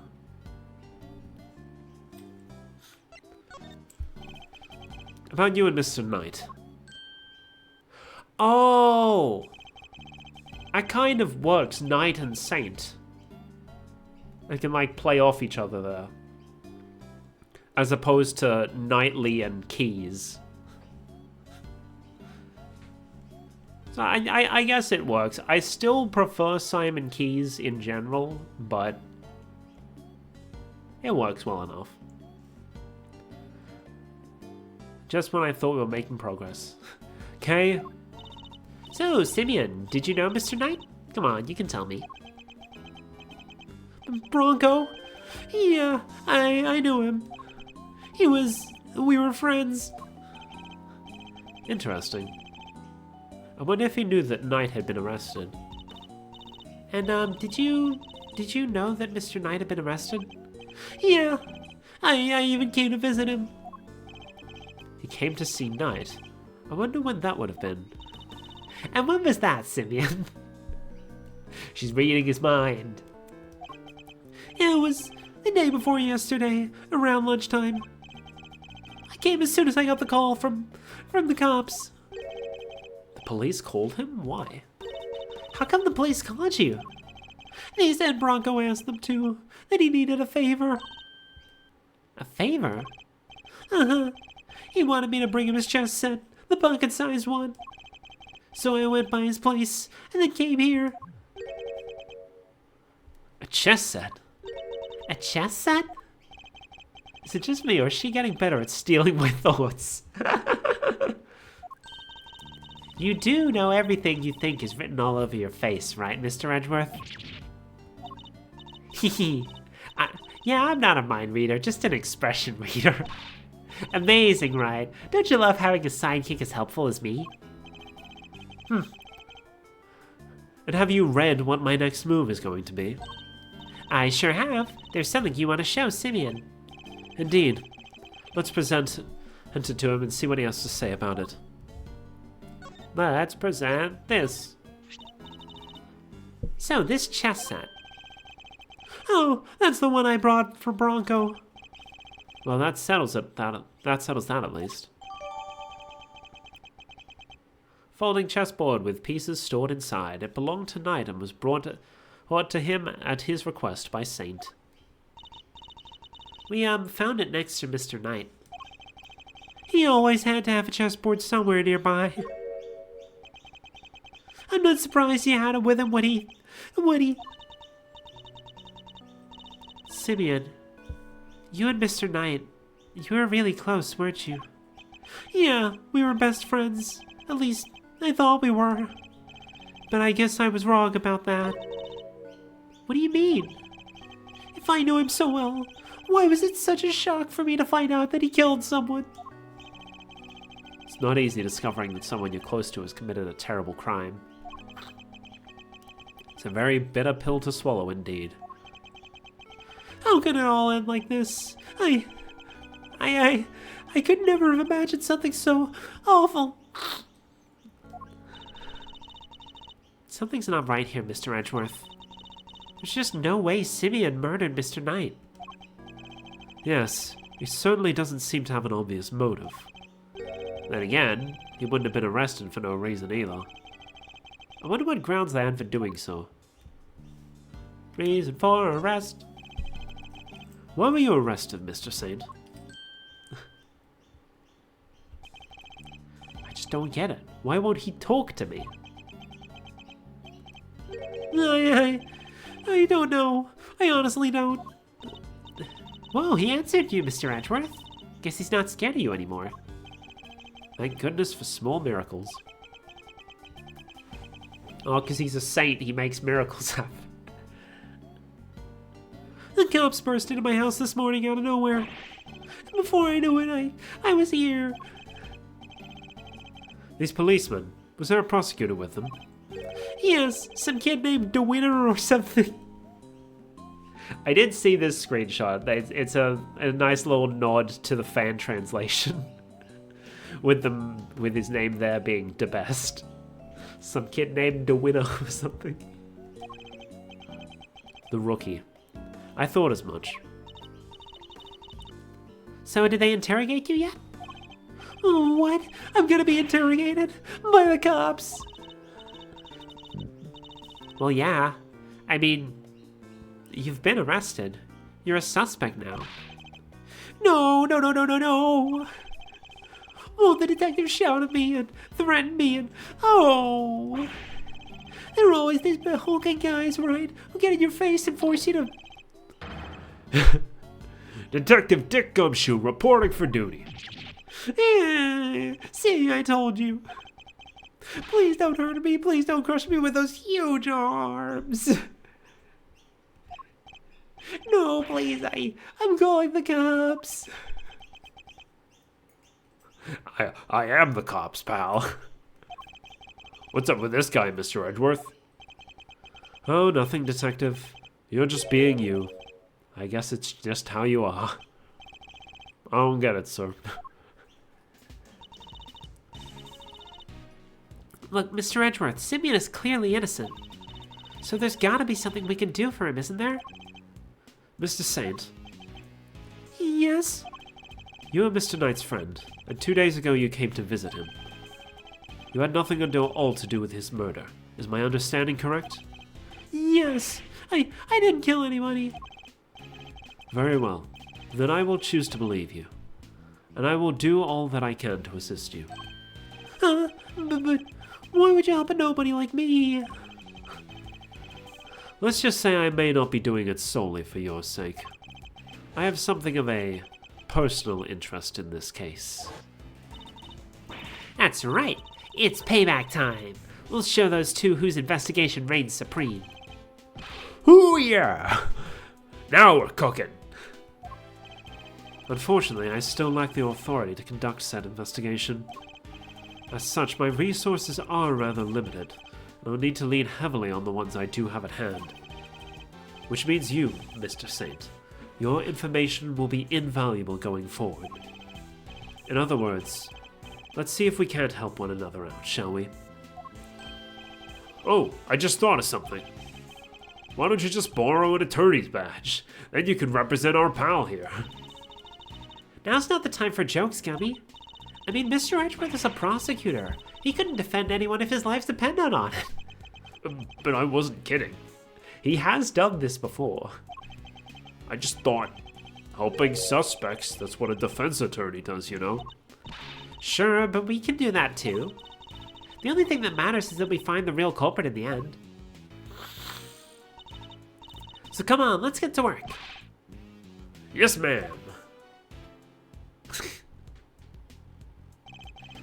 I'm sure you know already, but just to be clear, if our investigation ultimately proves you to be the culprit, we'll have no choice but to treat you like any other suspect.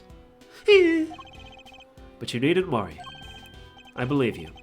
Or at least I have decided to try, for now. Just hold tight and try to believe in us in return. If nothing else, it might help you to feel a little less alone. Now, if you'll excuse me.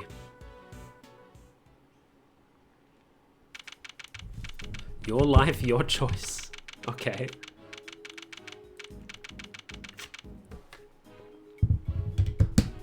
Bro, how the hell did Kay get past that metal detector?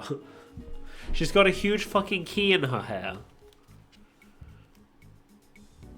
12:22 a.m. corridor. So, we talked a good game in there. But we can't even get back inside the main prison to see the scene of the crime. Maybe defending the guy in court's our best bet after all. Gumby can't defend for his life, remember? Well, who do we have here? It's Eddie. And my first instinct went to Ray again. If it isn't Edgeworth in the gang, what are you cats doing here? Listen, pal, if you've come to harass Mr. Edgeworth again, I'll... Hey, easy there, Detective Flatfoot Sholmes. I'm here to work. They have retroactively decided to, like, update all instance of Sherlock Holmes to reference Herlock Sholmes from the official localization of the Great Ace Attorney. So now there's only like one instance remaining of actual Sherlock Holmes being referenced in the original trilogy.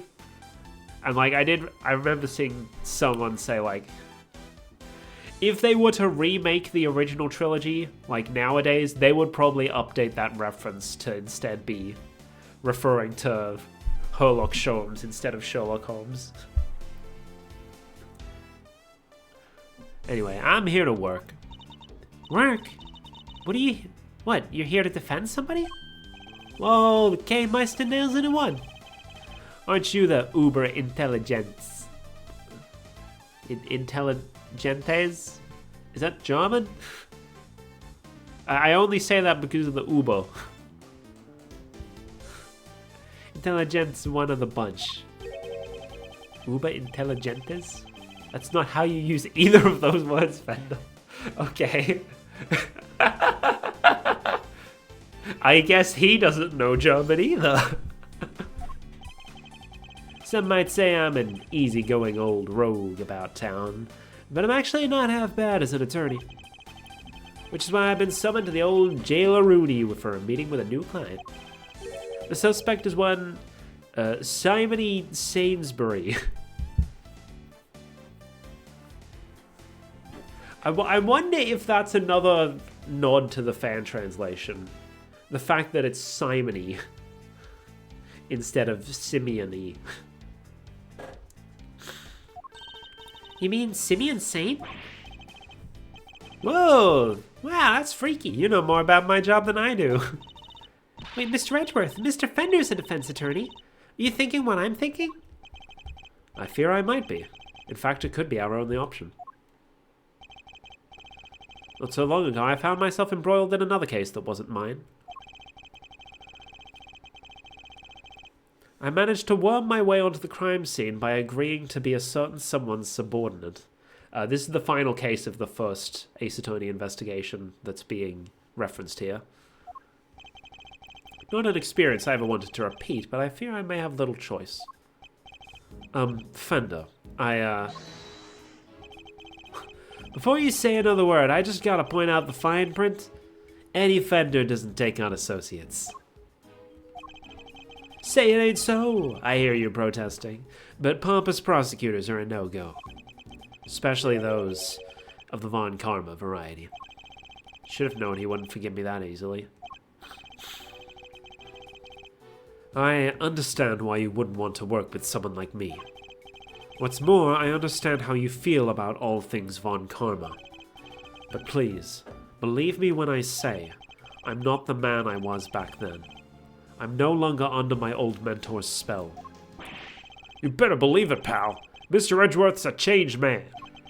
Sure, he used to be the demon prosecutor. Did they call him that? I don't...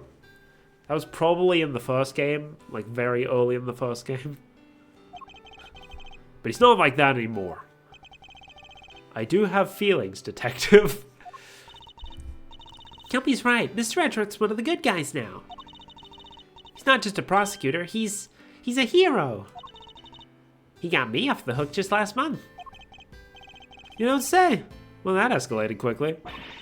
But he was. There's no other word for it. He was heroic. Great thiefly, even.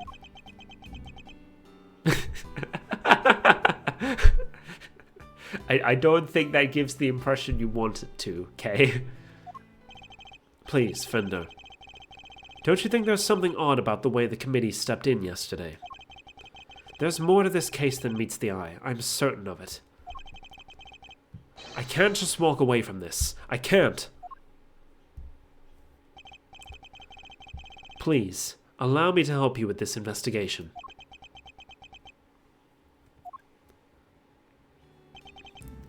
Sheesh.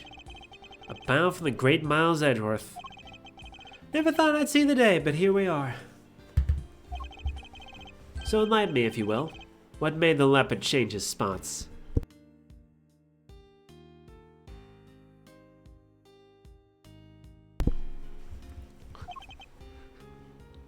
Well, I suppose I would have to say, the courtroom itself. Yeah, because he doesn't want to talk about the guy in blue. I have experienced so many things, and met so many people there within its four walls, including some old friends who showed me a better way to be. How could that not change a person? They never want to mention Phoenix by name in this game.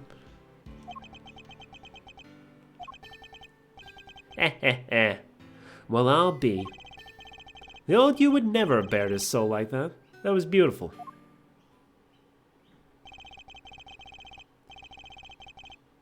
You might have even surprised you-know-who. And you know how much that takes. Tell you what, here's what we're gonna do. We're gonna start again with a clean slate. So, this is me. Edgeworth & Co. Law Offices. Eddie Fender, Senior Partner. Edgeworth? That's right. Mr. Fender here began his legal career as an assistant to my late father, Gregory Edgeworth. What? Your dad was a defense attorney? So, the you-know-who Mr. Fender keeps talking about is... The clever K-Meister nails it in one again. That's right. I was talking about his old man. Guess you all noticed I kept his name over the door, so to speak. Least I could do for old Gregory, really. Listen, Edgeworth. Miles. I'm gonna level with you here. I don't trust you. Not fully, anyway. I can't just forget about all those years you spent licking Von Karma's boots, you know. Fair. Anyone can say they've changed. I'm gonna need you to prove it. And besides, you know it's what Gregory would have wanted. Very well, I accept. Okay. Then that's enough hardball for one day. Let's move on to the fun stuff. I hereby appoint you interim associate of Edgeworth & Co. Congrats, man. I will try not to let you down. Well, doesn't this bring a tear to the eye? The prodigal son coming on board at his late father's firm. Permission to come on board too, please, Mr. Fender? You don't even have to ask, kiddo. Welcome to the crew. Woohoo! Thanks, Captain. Alright, I guess it's time to go to work. So, where to begin? Any bright ideas, Miles? Where were we when we were so rudely interrupted? Well, I guess it's safe to say that probably wasn't the victim. Indeed, it sounds more likely to have been the person who found his body. I believe we need to speak with the person who found the body. Just what I was thinking, eager associate. We do indeed. Still the type to smile and nod, I see.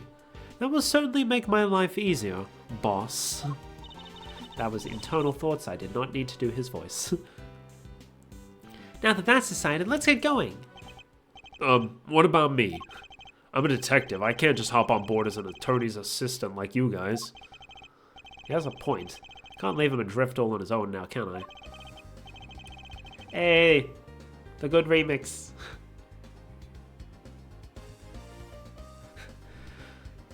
Detective Gumshoe, I have a special assignment for you. You are to continue investigating the case under Mr. Winner. And if you happen to discover anything that seems useful, you are to notify me immediately. You are in a uniquely powerful position, Detective, and I'm going to need all the info you can pass our way. You can count on me, sir. I'm a real pro when it comes to letting things slip to the defense. I mean, he's not wrong. Trust me, I know, but just this once, those loose slips of yours might be what saves our ship.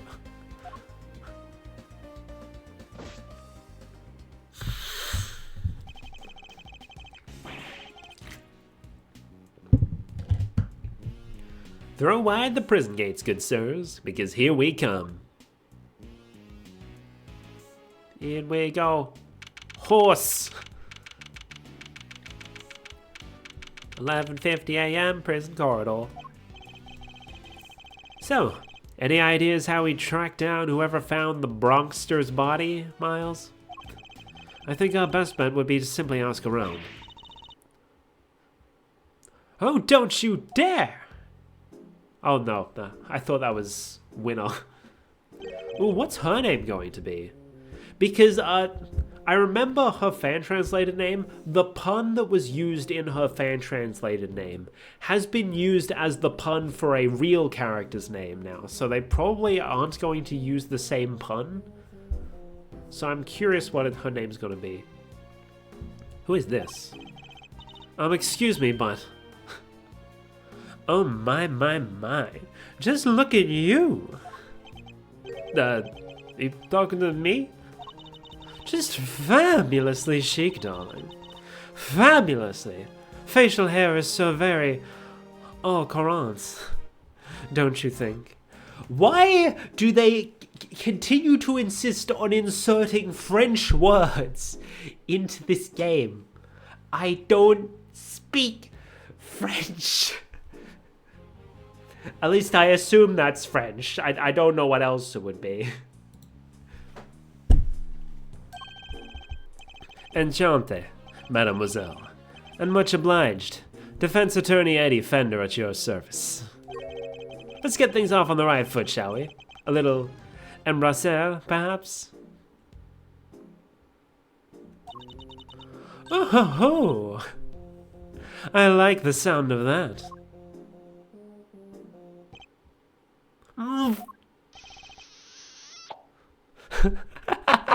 Cartoon ass sound effect. Right on the kisser. Fender, you realize that embrasser, if I remember right from the first Ace Attorney game, is French for kiss and not for hug or embrace. Well, how else does one greet a new friend? A little smooch is entirely de rigueur, don't you think? Why is she French? Wow, talk about stealing a kiss. Indeed, an act so shameless it puts even great thieves to shame. Physical contact is so very important as a form of expression for our little family. Everyone in this lovely home will tell you as much. Hey, if everyone else is hip to that, I can be hip to that too. Sure. Fifi Lagarde, by the way. Is she fucking Fifi Le Fume? Oh, that's her name, right? She a fucking reference to the Looney Tunes us skunk? Like, Lagarde is obviously, prison guard. Is the Fifi really just a reference to Looney Tunes? This could go on the quiz, actually. Fifi Lagarde, by the way, warden of this charming abode. You may call me Fifi, of course. So she's the warden of the entire detention center and prison facility, is she? A pleasure to meet you, Miss Lagarde. Miles Edgeworth. I am an associate with Mr. Fender's practice. I hope you don't mind me asking, but were you here in the prison yesterday? Oh, don't be silly, darling. Of course I was. Yesterday was a very important day, after all. Important in what day? In what way, exactly? A big meeting of some kind, perhaps? A meeting? Oh, heavens, no. I couldn't think of anything worse. No, yesterday the circus came to visit. Ah, this music. It was a simply spectacular event, featuring some terrifically talented animals. Anyone who was anyone had to be there. If you were at home, you were watching the show with me. Oh, if you were here at home, you were watching the show with me. The performers set up a special stage in the yard just for us. We are one very lucky family, n'est-ce pas? Why did they make her French? I don't understand. Like Eddie, I get it. He's been traveling, so they give him a bunch of random European words. Why is Miss Lagarde French?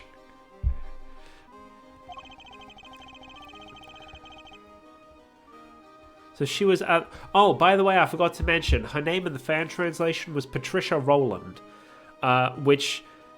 The pun is not particularly obvious, but if you take the first 3 letters of her first and last name, it becomes Patrol.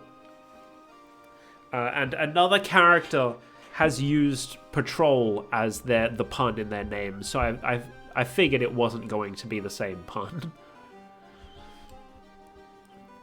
So she was at this circus performance for the inmates yesterday morning.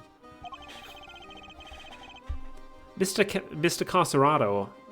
Carcerado, because incarcerate. Mr. Carcerado mentioned a show yesterday as well. He must have been talking about the same thing. What time did this show take place? From around 8 until 10, maybe? Yeah, something like that. Meaning it finished right around when the body was discovered. And by dint of having attended the show, she has a reasonably solid alibi. Oh, would you look at the time? Sorry, darlings, but I really must dash. Feel free to explore our home. Mi casa, su casa, and all that. Ciao for now. That's not French. Is she not French? Huh. Well, what now, Mr. Edgeworth? The person who found the body screamed, and that scream was heard by one inmate that we know of. Therefore, our first task is to question this inmate and see where his information will take us next. This inmate... Oh, hold on. We can interact with the bird. No, we can't interact with the bird! Man. Oh, it's a blurb about the guy in the cell. Let's see what it says. Prisoner number D259. Classification, habitat, C cell to the right. Not exactly helpful, is it? This grisly fellow has a pet polar bear named Teddy. He's a former boxer who loves to stay trim and is always at optimum fighting weight. He may push his body to the max, but he's relentlessly kind to himself. Omnivore. Who exactly is all this information for, anyway? I wanted to interact with the parrot. Hans.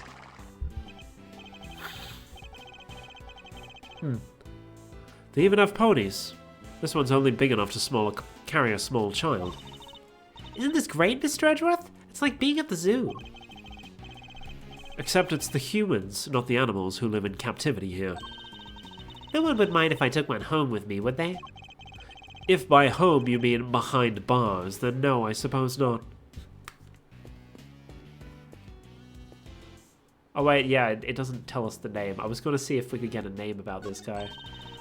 There's something written here. It seems to be about the prisoner in this cell. Prisoner number D258. Classification, Captivus Periculosus. He may look fearsome, but this lively fellow is actually a sweet-natured herbivore. He even has a pet penguin named Gwynny. He's skilled at giving... Oh, is that ice in his room and not rocks? Okay, that makes sense. He's skilled at giving real gripping testimony. You'll swear you were there at the crime scene too. The end. It's the kind of thing you might expect to read in a zoo, not a prison. Anyway, oh, I moved my controller down again. Can't have that happening. Anyway, here's the guy with no name. About the person who found the body. Do you happen to know where he is right now?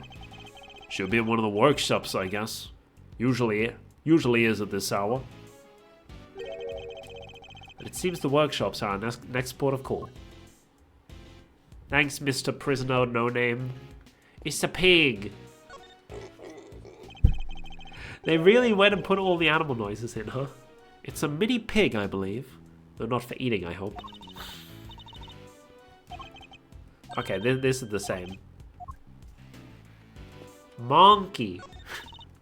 Look, Mr. Edgeworth, it's a monkey mountain. Not something I ever expected to see in a prison, I must say. Doesn't it look like fun? Not in the least.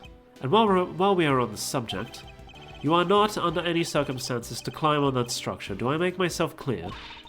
But I have to show that monkey who's boss. Please, Kay. You really don't. See the crime scene through the window in this door. Mr. Edgeworth, you can't just shove your old face in front of a window like that. You have to do it more sneaky-like. Steal a few good looks while keeping a lookout for your enemies. I am not a criminal, Kay. So why should I have to behave like one? Yeesh. I was just trying to teach you my special sneak peek technique. Well, I have no need for such technique, thank you very much. Okay, so not that one. How about this one, then? Hello? Anybody in there? Nice try, kiddo. But this isn't a bathroom stall. Yo, you there. Could you help us out, my good man? Yes, sir. What can I do for you? Somebody using this workshop right now? Yes, sir. One of the prisoners is in there. Just confirmed it myself during the noontime roll call. Would like to speak with this prisoner, if that's all right. Sure, I'll go fetch him right now. Won't take a sec. Oh, this would be such a good surprise if I didn't already know who it is. This one's all yours, Milesy boy. What? Why? Let's just say I'd rather not roll the dice on someone I don't know, yeah? Huh, and I thought adults were all supposed to be strong and brave. Huh. Well, you're not looking so brave yourself right now, so let's call it even. Here they come. There he is!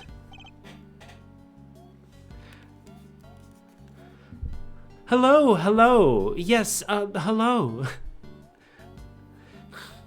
Anyone who watched the Clueless Quiz Time stream knows who this is. I hear you wish to speak with me? Not exactly the hardened criminal we were expecting, is he? My name is Miles Edgeworth. I'm a public prosecutor. A prosecutor, you say? Hold it. Eddie Fender, attorney-at-law. What happened to being too scared to handle this? Listen, sorry about my pal here. He gets the weirdest ideas. Prosecutor, indeed. That'll be the day. He's actually just an associate. Jeez, Miles, get a grip, will ya? No, he's right. I mustn't forget that I'm a defense attorney's assistant for the time being. Ah, that explains it. I did think you looked a little different from the prosecutor I spoke with yesterday. So he's already spoken to Winner. Would you mind answering a few questions? No, of course not. I'd be delighted. The name's Sawit. Frank Sawit. For those who don't know, this guy's from the first case of the first Ace Attorney game. And I guess, spoilers, he's the culprit. He's actually Mr. Did It. But I used him as the first question on my Ace Attorney quiz. The witness is all yours, my young associate. Sure, have the intern do everything, why not? Mr. Sawit, you're no doubt aware that a murder took place yesterday.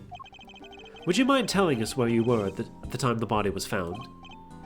Yes, I was in that workshop there, working as one might expect.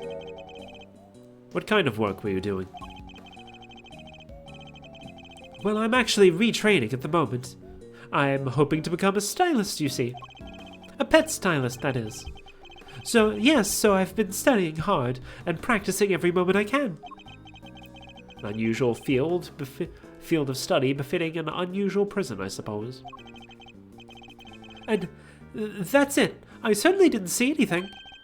Interesting. I've barely asked him anything at all, and he's already sweating bullets. So, yes, I'm afraid I won't be able to help you. Sorry.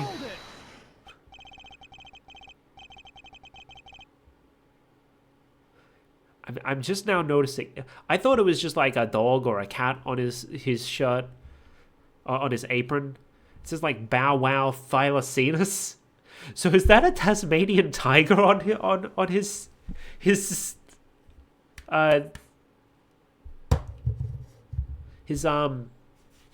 apron? Because I'm pretty sure they're called the thylacine. Hold on. Tasmanian tiger. Yeah, they're known as the thylacine. Are there any other animals in the Thylacinus genus? The only recent member was the thylacine, commonly known as the Tasmanian tiger or the Tasmanian wolf. So there's an Australian reference in my Ace Attorney. Let's go, baby. Why thylacine, though? No, I'm the one who's sorry, Mr. Sowat, for this interview has only just begun. I mean, even if you were to ask me, You know something, don't you? That's... He's definitely hiding something. I'll need to push him a little harder if I'm to get any answers. Oh, I thought we were going to go into a testimony. No, we're going to the chess dimension.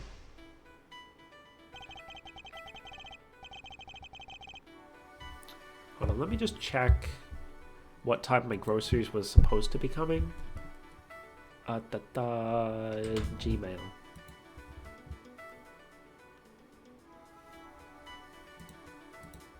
They are meant to be arriving, estimated at between 12:20 and between 11:20 and 12:20. So they could start arriving from like 10 minutes from now. But now if I actually... Alright, I'm logged out of everything for some fucking reason. I like updated my OS, I think. Now fucking like I'm logged out of everything and I have to re-log in. Give me my one-time code. I want to see what the current estimate is, because the estimate I got before was last night. Give me my one-time code. There it is.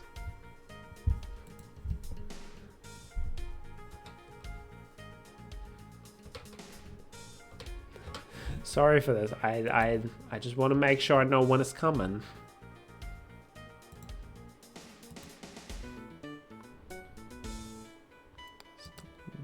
Stupid thing.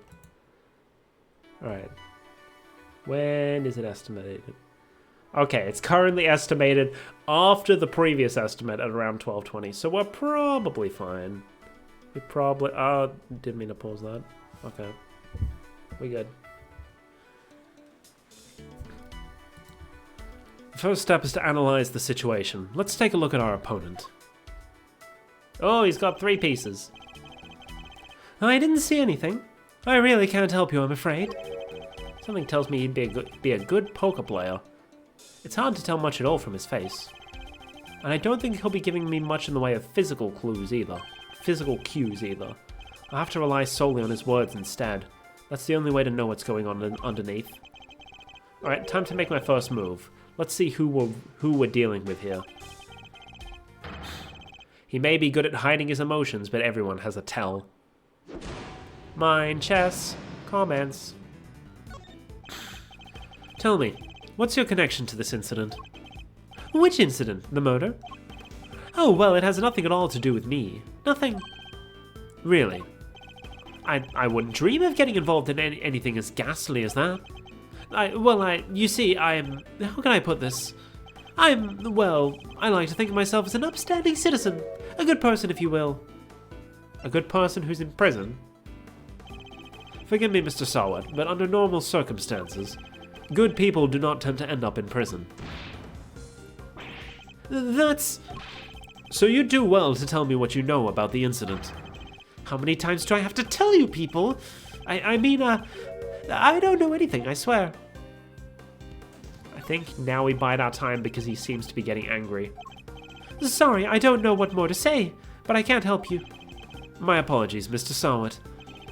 But considering that the incident occurred right here in the prison, I find it very hard to believe that you know nothing at all.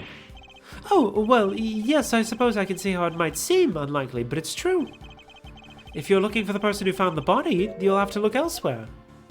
The person who found the body, you say? Why do you think I'm looking for the person who found the body? I certainly never mentioned any such thing to you.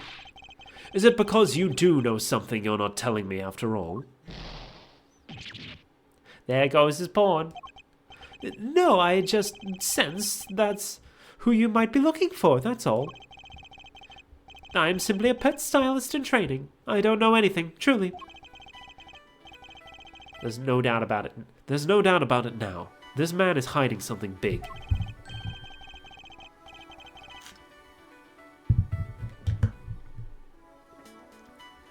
In which case, let's find out what he did yesterday, the day of the incident. Recharge our time. My opponent is very good at hiding his true feelings, but not for long. It's time to smash that mask of his and see what lurks behind that phony smile. Tell me about the day of the incident. Tell me about the day of the incident. If you really don't have anything to do with the murder, then you have nothing to hide, right? Well, the day of the incident... Oh gosh, I mean, so much happened. What were you doing? I want to know what you were doing, Mr. Sawat. In detail. Speed! I told you, I'm a pet stylist in training. And that's what I was doing yesterday, training. Specifically, I was giving the animals a trim. You didn't notice any commotion at the time of the incident? I would imagine things were suddenly quite tumultuous around here. Well, commotion, you say? No, not really. Maybe I heard someone, but... Were they screaming? You heard someone? Was there someone screaming by chance? And don't try to tell me you don't remember. You continue to assert that you know nothing about the incident, Mr. Sawat, but I'm afraid I don't believe a word of it. Speed! Yeah! No, I thought I heard someone yelling, but... I don't really remember. The fact he heard a scream at the time of the murder may well prove to be a useful clue. I would do well to bear it in mind. Alright, back to the start. We already read this, so I'm not going to read it again. So I guess, now how were things in the prison? What was it like here in the prison yesterday morning? Speed! No, I really don't remember. I don't have the best memory, I'm afraid. Time to deploy my clue. You said you heard a scream! Hans! You don't remember? Please. You literally just confirmed that you heard a scream. Oh, but I might have been mistaken. The truth is, I really don't remember. Your memory fails you yet again? How convenient. But I know you're lying, Mr. Sawat. How dare you talk to me like... I mean, I'm not lying. Temper, temper! Look, if you must know, when I'm working with the animals, I get into the zone. They're all I see. Am I to understand that you have something of a talent for animal grooming, then? Well, my scissor technique could use a little work, but I'd say I'm quite good with the animals. They seem to like me. I'm especially good at calming them down when they get scared. Scared? And when exactly do they get scared? Surely it doesn't happen very often. Well, no, thankfully it doesn't. A scream would certainly frighten them. A loud scream would certainly frighten the animals, wouldn't it? Why are you going to such lengths to deny having heard the scream? What is it you're hiding, Mr. Sawat? Tell me. Boom. Yeah! I can assure you I'm not hiding anything. I'll admit I did really hear somebody scream, but I'm not hiding anything. I promise. The mask is finally beginning to crack. Now to shatter it completely by asking about the scream itself in more detail. Time recharge. I'm afraid you're... Oh wait, I should be doing this in his voice. I'm afraid you're about to learn a painful lesson, Mr. Sawat. That hiding things from me never ends well for my opponent. When did you hear the scream? When did you hear this scream? Oh, wait, now I remember. I forgot about the show. They put on a show for us prisoners around the time of the incident, you see. Yes, performing animals, if I remember rightly. That's where I was in the morning. So now you wish to claim that you didn't hear a scream because you were at the show? You do realize that goes completely against everything you've told me so far. And what are you going to do about it, huh? That is, my memory is patchy, as they say. By time, he seemed angry. The animal show really had to be seen to be believed. It did. It did it? Tell me, what kind of animals did you see? Let me think. A whale? You weren't actually there to see this. And did you ride this whale? Enough of your lies. You were nowhere near the show, were you? Yeah. Well, I seem to remember being there, but maybe I wasn't. It's clear Mr. Sarwood wasn't at the show. This feels like a vital clue. Okay, who did you hear screaming then? Who did you hear screaming? Oh, wait, I just realized I made a mistake. When the incident happened, I was out in the yard, yes. So I didn't hear anyone screaming. No one at all. Time to deploy my clue. You weren't at any show. Bishop! How long are you planning to keep up these lies? I already know you weren't at the show. Yeah. The game's up, Mr. Sawat. It's high time you told me the truth. I demand to know about this scream. Now. I can't tell you what I don't know. I didn't hear any scream. Not from the person who found the body. Wait, wasn't it the victim who screamed? How curious. Most people would assume that the scream had come from the victim. So then, why do you think it came from the person who found the body? Speed! Eventually, I'm going to stop saying speed every time it spins, but for now, it's still funny to me. Yeah, I made a mistake, that's all. How, Mr. Sawat? How did you know that it was the person who found the body who screamed? It's because you're the one who found the body. Because that's the only thing that makes sense. He's obviously not the victim. Shall I tell you? You knew because it was you who found the body. And the scream that was heard when the incident occurred didn't come from the victim. It came from you! Boom! Yeah! How did you... Yeah.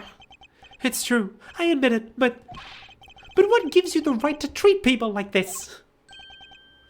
Checkmate. The mate has been checked. Mine has checkmate.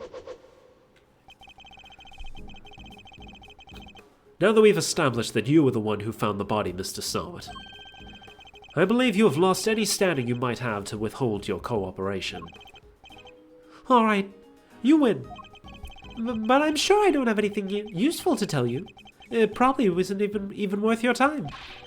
That's not for you to decide. By my hand, the truth will be revealed. Every decision I make is to ensure to that end. Hold it. Except, that's not exactly what we're here to do, is it? What do you mean? We're not trying to expose the truth, we're trying to save Simeon. That's exactly what we do now. That's what we do now, remember? We work to get our client out of trouble. Not as a prosecutor, but as a defense attorney's assistant. What the Game Meister said. You need to listen to the kid more, you know. A client has requested the services of Edgeworth & Co. As your old man always said, your relationship with your client comes before everything else. So if you think Mr. Saint's well-being is taking a back seat to some quest for the truth, well, let's just say I don't like to fire people.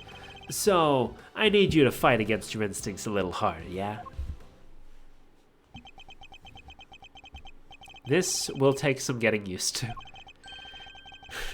In any case, the importance of this man's testimony remains unchanged. Therefore, Mr. Sawat, I'm asking you once more, what happened when you found the body? Testimony, finding the corpse. I was in that workshop by myself, practicing what I'd learned. I don't remember how, but I found myself in front of the door to the other workshop. I happened to peek through the little window. And then I saw him lying there, a man, not moving, dead. That is just straight up the same line he uses in the first game. I quailed in fright and found myself screaming in sheer terror. Let me get this straight. The room you were in, is next to the one the corpse was found, where the corpse was found. Yes, that's right. I was in Workshop B. And you were there the whole day? Yes, from the 7 a.m. roll call onwards. There are 3 roll calls a day, you see. 7 a.m., noon, and 9 p.m. And they check who's in the workshop during roll call, correct? That's right. Nothing was reported to be amiss at 7 a.m. Which means that Knight's body wasn't in the workshop yet at that point in time. Held 3 times... Oh, yeah. Held 3 times a day, 7 a.m., noon, and 9 p.m. The victim's body had not been found at the time of the 7 a.m. roll call. Yes, that means the murder took place after 7 a.m. Which puts it right around the time the show was happening. Ah, yes, the show! I remember the other prisoners going to see it. And therefore anybody who wasn't at the show has no alibi. Would that be a fair assessment, Mr. Sarwat? Oh, by the way, the reason Edgeworth doesn't recognize Mr. Sarwat is because the first case of the first game, Edgeworth isn't on the case yet. At that point, you're still dealing with pain. I guess so, but I only found the body, I swear. There's a clear contradiction in Mr. Sarwat's testimony. Rooting it out should be my first priority. Finding the corpse. Now, there's 2 things here. One, I don't remember how, but I found myself in front of the door to the other workshop. Bracelet, how did you get there? And I happened to peek through the little window. How did you see the body through that? Because... Hold on. We'll start with this one. Okay, cool. And then we'll probably have to continue and go, well, how did you see the body through the window? It's at an angle there. Enough of these pathetic lies, Mr. Sarwat. I'm afraid you've rather lost sight of what you are. What I am? I know precisely what I am. I'm a former newspaper salesman in training, who's training to be a pet stylist. But that's not all you are, is it? Or did you forget the bracelet you wear around your wrist? A bracelet that marks you as a prisoner, and therefore unable to move around as you please. As we both know, stepping outside that door would have sounded an alarm. Well, that's... But there was no way you could have looked into the other workshop without leaving the room you were in. Yeah. Ooh-wee. Stylishly done, Edgeroo. Edgeroo. But doesn't this mean that Mr. Sarwat couldn't have found the body then? Good question, Kay. Perhaps Mr. Sarwat himself can explain.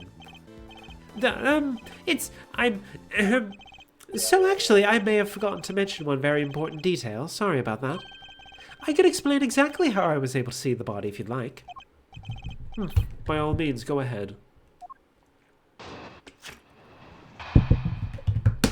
More testimony. There's a little trick we prisoners know about, you see. As long as you leave your bracelet inside the door, you can lean out without triggering the alarm. That's how I was able to peek through the window and into the workshop next door. Inside, I spotted the victim's dead body, which made me scream in fright. So he's saying, I still think you wouldn't be able to see. Like, look at that angle. You'd be hard-pressed to see the victim through that, considering where his body was. So he's saying he was able to take a look next door because he had kept his arm inside Workshop B as he leaned out. Please don't tell anyone about our little trick, especially not the guards. Please? Is this it? Is this all he was hiding? I better dig a little deeper into his testimony just in case. Okay, so this is where we start pressing. Finding the corpse, part 2. Hold it! Probably don't have to press on this one, but we might as well just press on everything until we find the one we have to. Tell me more about this trick, Mr. Sarwat. Of course, it's quite simple, really. Two-line press, okay. As long as you leave your bracelet inside the door. Hold it. I suppose this allows you to enjoy a little taste of freedom? It does, to be honest. It's one of the few things that brings me joy anymore. A rather surprising source of joy. But rule breaking isn't exactly a demonstration of remorsefulness, is it? Oh, but I am remorseful. I always am. I am a model prisoner, after all. I'm beginning to suspect he doesn't know what a model prisoner actually is. So you use this trick to sneak... to peek through the window. That's right, yes. I made sure the guard wasn't looking and leaned out into the corridor. That's how I was able to peek through the window and into the workshop next door. Why did you make such an effort just to take a look? Well, you see, I heard noises coming from next door. And that room was supposed to be empty, so I thought it was strange. And you went to look as soon as you heard these noises? Yes, of course. I had to see what was going on, so I went right away. I see. Are there any problems with what Mr...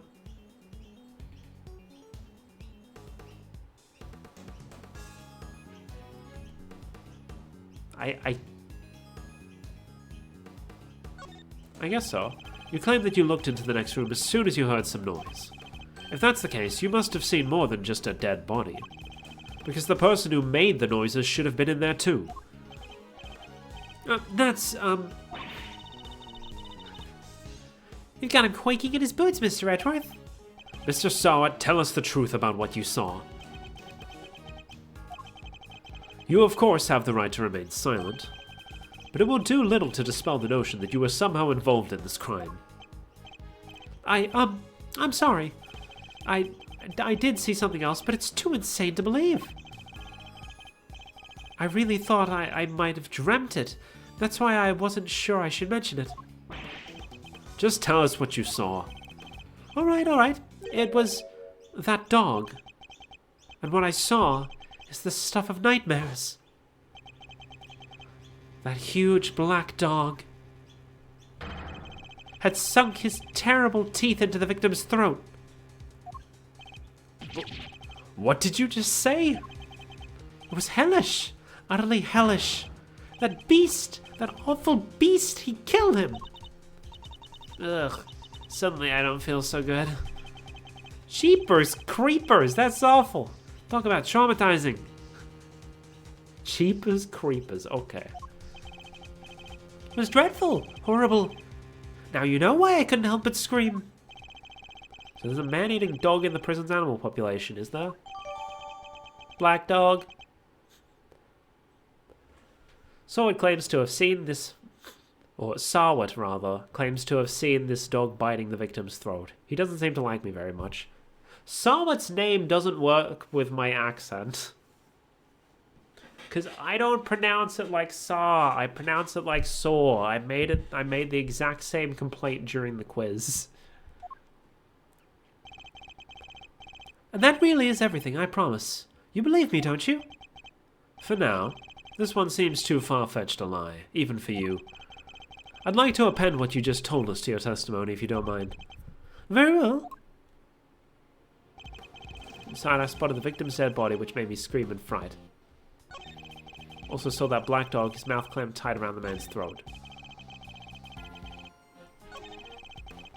Okay, so one of these... We'll press both of these, because I still don't see the full contradiction. How much do you remember about the man you saw? Oh, I remember everything. Let's see. He had blonde hair, and his neck was covered in blood because he was... Dead, yes. We know that, Mr. Sawat. Thank you very much. I'm just telling you what I saw. I thought you attorneys were obsessed with the little details. There's some serious venom behind those words. Something tells me he may not have had the best experience with defense attorneys in the past. So also saw that black dog, his mouth clamped tight around the man's throat. You're sure this black dog was biting the victim's throat? Yes, there was blood everywhere. The beast's mouth was dripping with it and... Whoa, spare us the gory details, will you? How about the victim? Was he... Don't say it, don't say it. Do you really need to ask him that, Mr. Edgeworth? Okay, what was that punch for? I'm on your side here. He wasn't moving at all. He was just lying there. Meaning he was already dead. There was so much blood just oozing from his neck. Oh, he was dead of a doornail, I'm sure of it. Not even the twitch of a finger. Just lifeless. Enough already. Why do you have to go into every... Why do you have to go into every little detail like that? To give such a nice and accurate testimony. That is what you wanted, isn't it? Shall I add what I've said to my testimony, Mr. Edgeworth? Please do. It was awful, I tell you. Terrible. Oh, he was dead as a doornail, I'm sure of that. Not even a twitch of a finger, just lifeless. Huh? Where did this come from? I remember seeing his ring gleaming as it caught the light. It featured a snowflake motif in the relief. What? Like... Huh? Well, we did see a ring, but it... Bro? I knew it was coming, I just didn't think it was going to be this blatantly obvious. A ring with a snowflake relief? Yes, I saw it clear as day. It was carved in such fine detail. Interesting. Your testimony is certainly very accurate. In fact, I'd say it's just a little too accurate. And? What's wrong with being too accurate? I mean this. You testified to having seen a ring with a snowflake design on it. And while the victim did indeed have a ring on his finger... See? Exactly as I said. There is no way you could have seen it. Take a look at this photograph. Look at this photograph. As you can see, the victim's right hand was covered by a tarp. It would have been impossible for you to see his ring, let alone what design was on it. Unless, that is, you approached the body and removed the sheet. You told us earlier you only took a look through the window in the door. Yet you seem to have seen quite a lot from such a disadvantaged location, Mr. Sommett. Who the heck do you think you are, huh? Mr. Big Shot acting like you know it all? I mean, I saw what I saw, I swear. Oh, I know, the man's arm. It must have moved under the tarp after I peeked in. Nonsense. You already told us that can't have been the case. He wasn't moving at all. He was just lying there. Meaning he was already dead. You said it yourself that the victim was already dead. And dead men don't move, do they? Ooh-wee. Is that the stench of eau de desperation I smell? What are you hiding, Mr. Sowett? Tell us. No, You're wrong. I know what I saw. The toupee throw. You can let it go, could you? You had to keep poking and prodding? You slimy two-bit associate attorney! Sorry if that was too loud. I didn't see how loud that went on the mic. It seems the real Mr. Sword has finally revealed himself. Whoa, that's quite the rug he was rocking. Came straight at you like some kind of flying black cat. Look, I'm just a sweet, innocent witness here. But are you really? Because I must say, I have doubts. Very serious doubts. What's that supposed to mean? You saw something that should have been possible to see from outside the workshop. How did you do it? That's simple. Mr. Sowett, this is where you were standing when you saw the body. Inside Workshop A. You were in the same room as the body. That's the only way you could have seen the relief on the ring. Ha! Say what you want, but you don't have a shred of evidence, do you? Nothing to prove I was in the room with the body anyway. You can't prove it, can you? Because I was in the next room over, minding my own business and looking after the animals. Why else would I have signed out a pair of rubber gloves for fun? Now put up or shut up. I want to see evidence that proves I was in that room with the body. A pair of rubber gloves, you say? Where's the other one to the one that's in your apron? Remind me, Mr. Sowett, what were you doing when you discovered the body? How many times do I was practicing my pet styling techniques. Of course. Then perhaps this rubber glove might mean something to you? That's...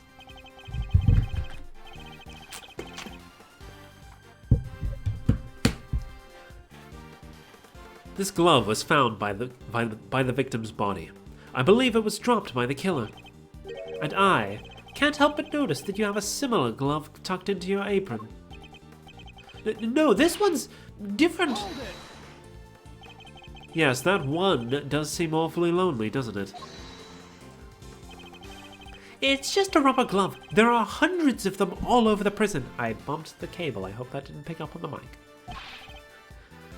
This doesn't prove anything. Not yet, perhaps, but if I were to ask the police to check this glove for prints, I have a feeling the results would be rather fascinating.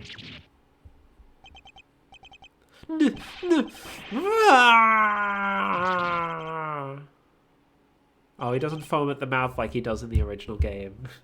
That's a shame. It's over. Objection. Oh, there we go. So he sounds cool like this. Okay. What the? That was a pretty rad objection, am I right? Please, Fender, now is not the time for tomfoolery. But I have a legit objection. Because this isn't over. There's something that still doesn't make sense. Our man here is a prisoner, right? He's got one of them bracelet those bracelet doohickeys on. That's true. So how could he have left his workshop in the first place? His bracelet would have triggered the alarm if he tried.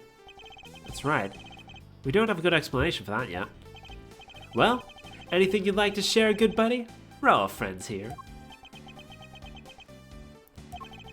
That's weird. You should be Clining?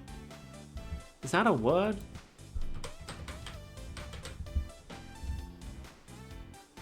No. Oh, no. No. I like, Google's like... I asked Google, what's the meaning of colliding? And it gives me the definition for cling. So I'm pretty sure... I'm pretty sure this is a typo. It's weird he should be climbing onto that bracelet like the big round lifesaver it is. In what way? As in, it's the best hope of our wig-flinging friend here to get off for getting off the hook for murder. Sorry, can't get into the crime scene with a bracelet on. If it was me, I'd be arguing that for my life. And yet he hasn't said a peep about it. Wonder why that might be, A sound of silence. I suppose Miss Law Priestess did preach that silence is golden yesterday, too. Whoa! You sounded like an actual attorney for a second, Mr. Fender. The worst of times are when the lawyers calmly show our biggest smiles. Gregory taught me that.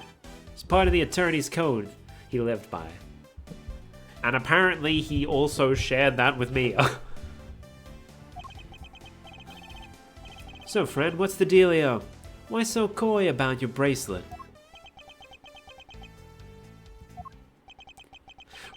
He got his wig back. Well, to tell you the truth, it's broken. Broken? I fell over a little while back, you see, and hit it on the floor. After that, it didn't seem to set the sensors off anymore. I should have told the guards about it, I know, but, well, it was awfully convenient. I see. So your bracelet is broken. Do they really break that easily? If so, then this prison has a serious security problem.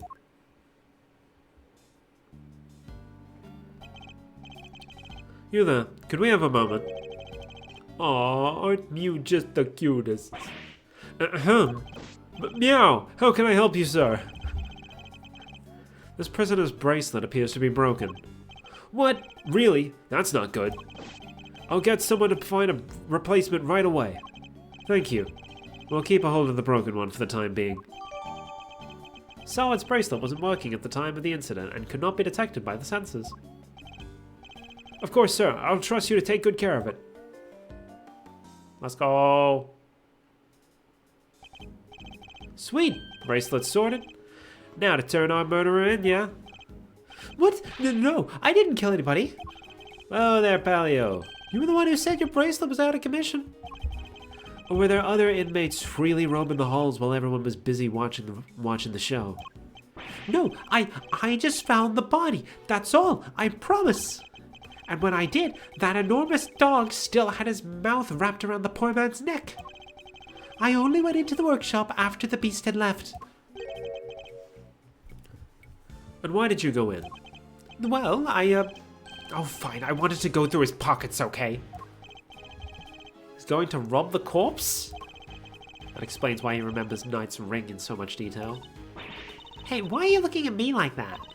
I'm a great thief. I never stoop so low as to steal from him. Well, I didn't steal anything either.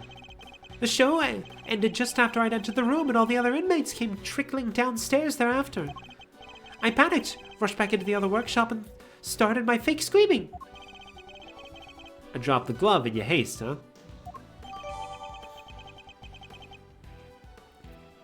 Now, found in Workshop A, used by Sawat when he was doing his animal styling training, stained with blood and mud. I guess this all just about hangs together. Anything smell funky to you, Miles? Other than whether Mr. Sawat was the one who did it, I'd say one very significant question still remains. The question of how Knight made it into the prison, and proper from his holding cell in the detention center. Ooh, yeah, that one's a doozy.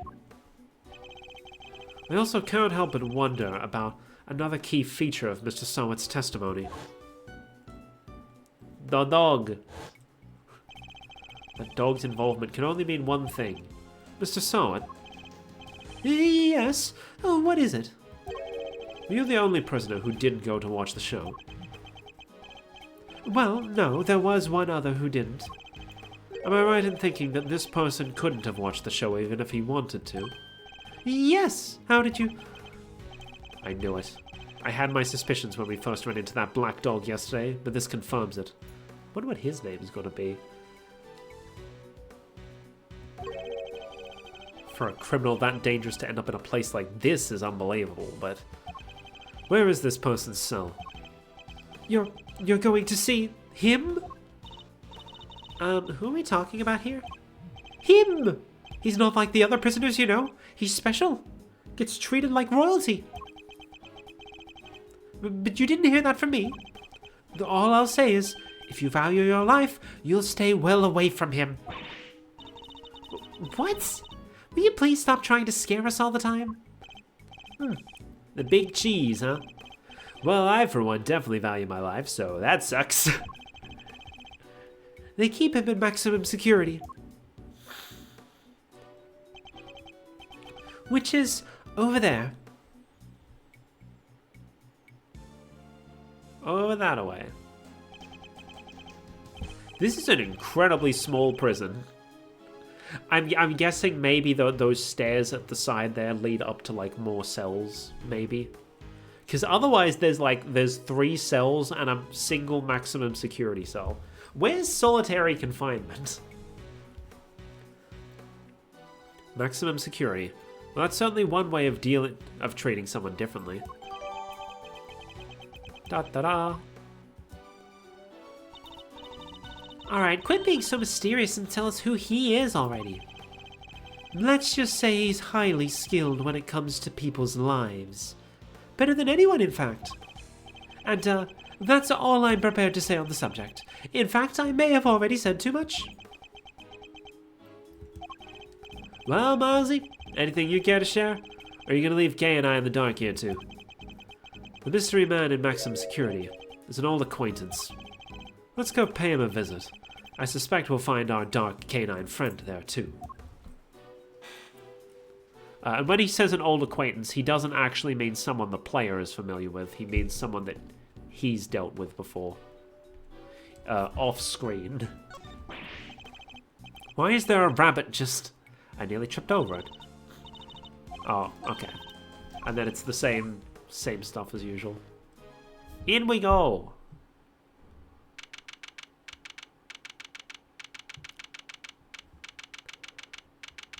"12:41 p.m. We skipped past lunchtime. Oh no. Prison, maximum security. Wow, it's pitch black in there. I can't see a thing. But didn't you say that the Yatagarasu takes flight even in the dead of night or something? Even in the depths of night, when no other bird dares take flight. One alone soars to shine the light of righteousness on the world's blight. And that one is me, for I am the great thief Yatagarasu. Whoa, you're one powerful performer. Thanks, but that doesn't help me see in the dark. I'm a human, not a three-legged raven. Ding-a-ling. Hey! It's dog.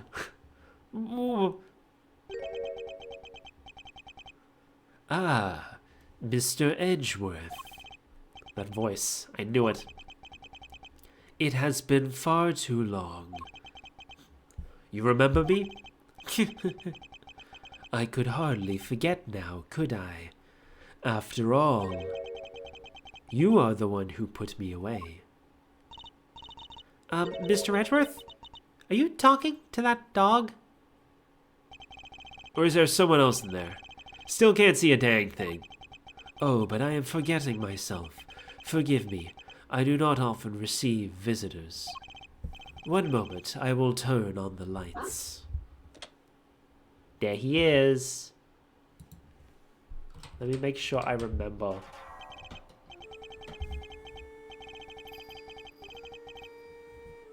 Yeah, okay, I did have the origin of his other name right. B055 or boss. You are a heavy-footed lot. Am I right in thinking there are 3 of you in all? Very well. Perhaps we should start by introducing ourselves. I am Bodhidharma Canis.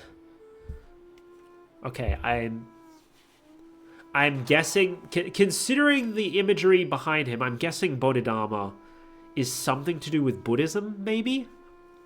And Canis is obviously, you know, canine, because he has a big black dog. In the fan translation, his name is Sirhan Dogan. Dogan, obviously, because dog.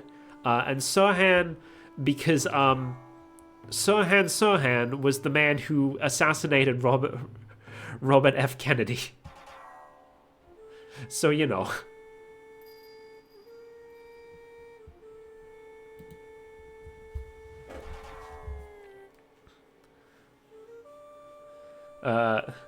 Yes. Bodhidharma Canis. As you may have gathered, Mr. Edgeworth and I are old acquaintances. Kehehe. Canis was a notorious assassin. Some knew him as the Blind Butcher. His only weapons were a vicious hunting hound and a fearsomely sharp knife. Hold on. I want to see.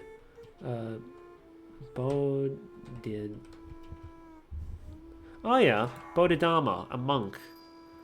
A semi-legendary Buddhist monk. Okay. I mean, I'd need to look more into what that monk is known for, but at the moment I feel like Bodhidharma works better than Sirhan. Because Sirhan's just a reference to a random real-world guy who did an assassination. But, like, given his theming here, I feel like going for someone with ties to, like, religion feels more appropriate. His only weapons were a vicious hunting hound and a fearsomely sharp knife. His appearance was always announced by the sound of bells. The last sound his victims would ever hear. Well, Mr. Edgeworth, am I to guess why you have come to see me? You know why I'm here. In fact, I'm willing to bet you know every detail of this sordid little affair already. Then I suppose we have nothing to hide from one another. Doggo.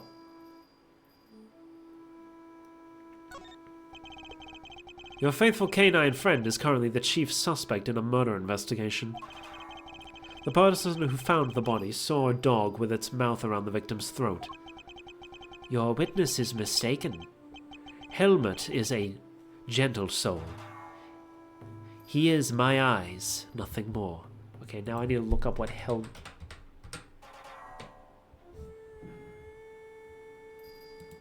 Oh, is it just Helmut because hell and mutt? It works. I won't deny that it works. In the fan translation, his name was Anubis. Anyway. There's probably an actual reference here that I'm missing, but for now I'm just going to assume his name is literally just Helmut. Helmut is a gentle soul. He is my eyes, nothing more. It is absurd to think he would do such a thing, isn't it, boy? Yes, it is. You're a good boy, aren't you? Helmut is more than a seeing eye dog, and he's certainly no good boy. He's a trained killer. He's also a trained killer. A weapon once used in this man's sordid trade. This witness of yours, he is trustworthy, I assume? Samwad is anything but trustworthy. And he's still very much a suspect himself. I can hardly claim that his testimony is beyond reproach. No, then. I thought as much. Yes, I did, Helmut. Yes. It figures that he already knew who our witness is. Your alibi. What were you doing between 8 and 10 a.m. yesterday morning, Mr. Canis? During the show, you mean? I was here, ensconced in these humble surroundings. I have developed a passion for wood carving, you see. An obsession, even. I was engrossed in it all morning.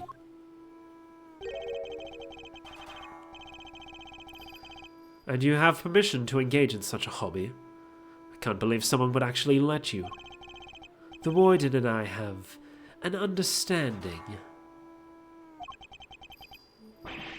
An understanding? That's ridiculous. This man shouldn't be allowed 1, let alone 5 chisels. They're nothing but lethal weapons in his hands. I was carving Buddhist pieces first, but by the 674th, my interest had begun to wane. Wow, that must have taken forever. Time is all I have, child. In any case, my focus has now shifted to pieces such as these. I didn't know you played chess. You play too, do you not, Prosecutor? Perhaps one day you might indulge me. Though you may find my game rather rudimentary, I have only begun after my arrival here, I'm afraid. The game loves chess. What's that piece? A dog with 3 heads? Ah, yes, the dogs of war. You must forgive my little joke. Chess is, after all, a game of war. Soldiers, knights, castles. All doing their utmost to protect the king. Loyal to the last. All loyal to the last. I've always thought it strange that such a game has no place for a dog. After all, what more loyal weapon could an army call upon? Still, it's simply a piece I made for fun. Fear not, I play by the regular rules and with regular pieces. I can't imagine it's easy finding opponents to play here in prison, though. Oh, I have my correspondence. Correspondence chess, then? Sharing moves by post? Yes. Even prisoners are allowed to send and receive letters. Their contents are inspected, of course. Although I have yet to receive the details of my current opponent's next move. Dog pace. Sounds like his current opponent isn't a resident here. Yeah, no shit, he just said he was playing correspondence chess. By mail. I suppose you know the identity of the deceased, Mr. Canis? His name was Bronco Knight, was it not? Poor, unfortunate soul. You keep your ear to the ground. My ears are all I have, Mr. Edgeworth. Why am I not surprised that he's plugged into the prison's information network? But perhaps he was not so unfortunate after all. What do you mean? Mr. Knight's crime was a grave one. A crime for which he would have been made to pay dearly anyway. The attempted assassination of a president. That is no small matter. Attempted assassination? Wait, Mr. Edgeworth, didn't Mr. Knight... Yes, we proved that he murdered his team leader, and that there was no attempt on the president's life. Could it be? Are they attempting to cover up President Wong's fake assassination scheme? Whoa, whoa, whoa there, cowboy. You're saying the Bronxster didn't actually have a pop at the press? I was hired to defend him on the charge of attempted murder. You mean you don't know what really happened? So what, they just blamed the whole assassination thing on Mr. Knight? It would explain why the committee was so keen to get involved. Of course, they took you off the case to try and keep you away. It swapped in that wiener. I really thought they went with winner so that they could compare it to whiner. But no, they just straight up went wiener. Okay. Useless wiener it is. Jesus Christ. Swapped in that wiener kid to push through an attempted murder charge. In other words, they're trying to cover up the truth. So they really were trying to frame him. According to the guards, this Knight, was it? They tell me he was violently insistent that he had attempted no assassination, which would have come out anyway when the case went to trial. I am no expert in legal matters, but allow me to say this one thing. I know for a certainty he would not have been the first inmate imprisoned on false pretenses. Ugh. An uncomfortable fact, but a fact nonetheless. Yes, Helmet, yes it is, yes. A courtroom is not always the bastion of truth you believe it to be, Mr. Edgeworth. No bastion of truth, huh? Bastion Rook? I've heard something to that effect before. Yes, from a certain Interpol agent who doesn't have much faith in prosecutors. A character from the first Investigations game. Oh, there he is.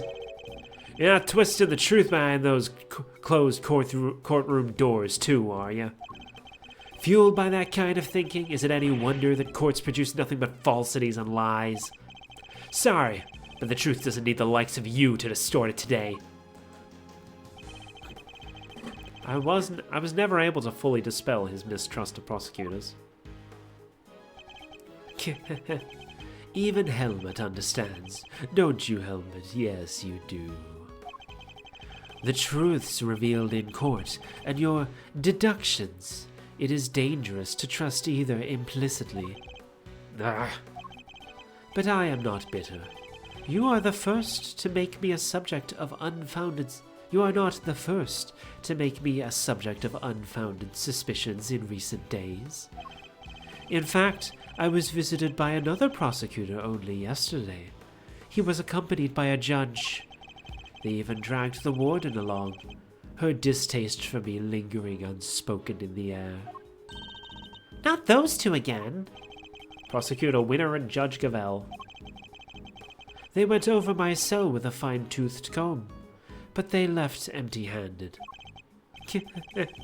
They were looking for the murder weapon, I believe, to no avail. But I mustn't take responsibility. I mustn't take it personally. Rumor has it they searched every cell in the prison, and still failed to find what they were looking for. I pray they weren't too disappointed. Prayers and such. Winner, Gavel, and the warden searched the prison for the murder weapon, but couldn't find anything. Well, that posed more questions than it answered, but what do we do now? Solid's testimony is flimsy at best. I'll need proper evidence if I want to take Canis on. Well, I think that's quite enough chit-chat for one day. Helmut will show you out. Good boy, Helmut. Go on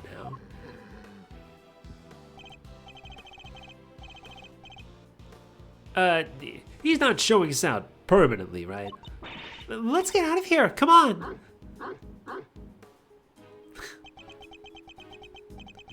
Until next time, Mr. Canis. It does pain me that our brief time must end, just as we were becoming reacquainted. I await your return, Mr. Edgeworth. Kehehe. Off we go. She's on the thing. But I believe that is a good point for us to end it.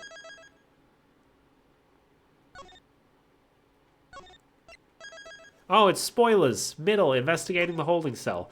But we will have to investigate the holding cell next time because it's about lunchtime for me. And also my groceries should be here soonish. So let's go back to the chat scene. Thank you all for watching. I hope you enjoyed. I'm enjoying. Like, even though I know where it goes, it's still fun getting to experience it myself instead of just watching other people play it. And also seeing the differences between the official version and the fan translation. You know?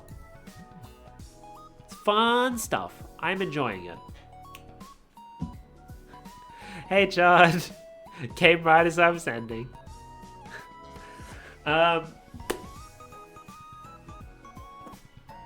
Yes. My next stream will be tomorrow at around the same time. We won't be playing Ace Attorney because it'll be my last stream before like the end of the month. So we got to do this month's Lego building stream. I just got it lol.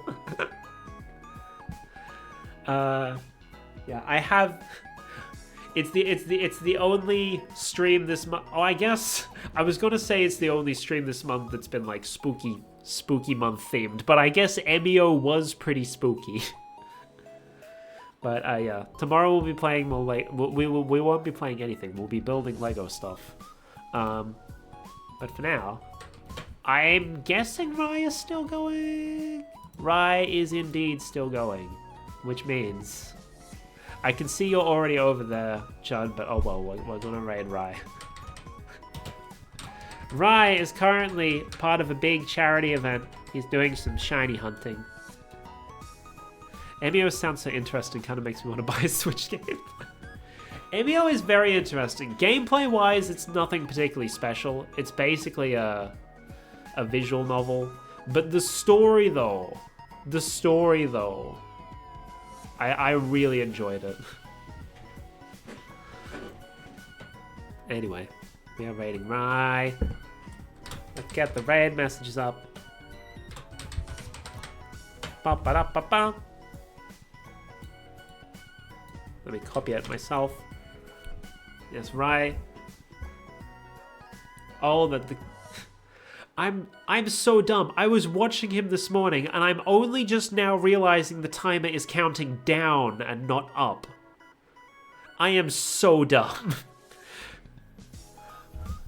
Anyway, we're gonna raid out to Rai. I'll be back tomorrow with Lego, and then we'll get back to Ace Attorney next week. Thanks for watching. Otsukame. Bye bye. And scene.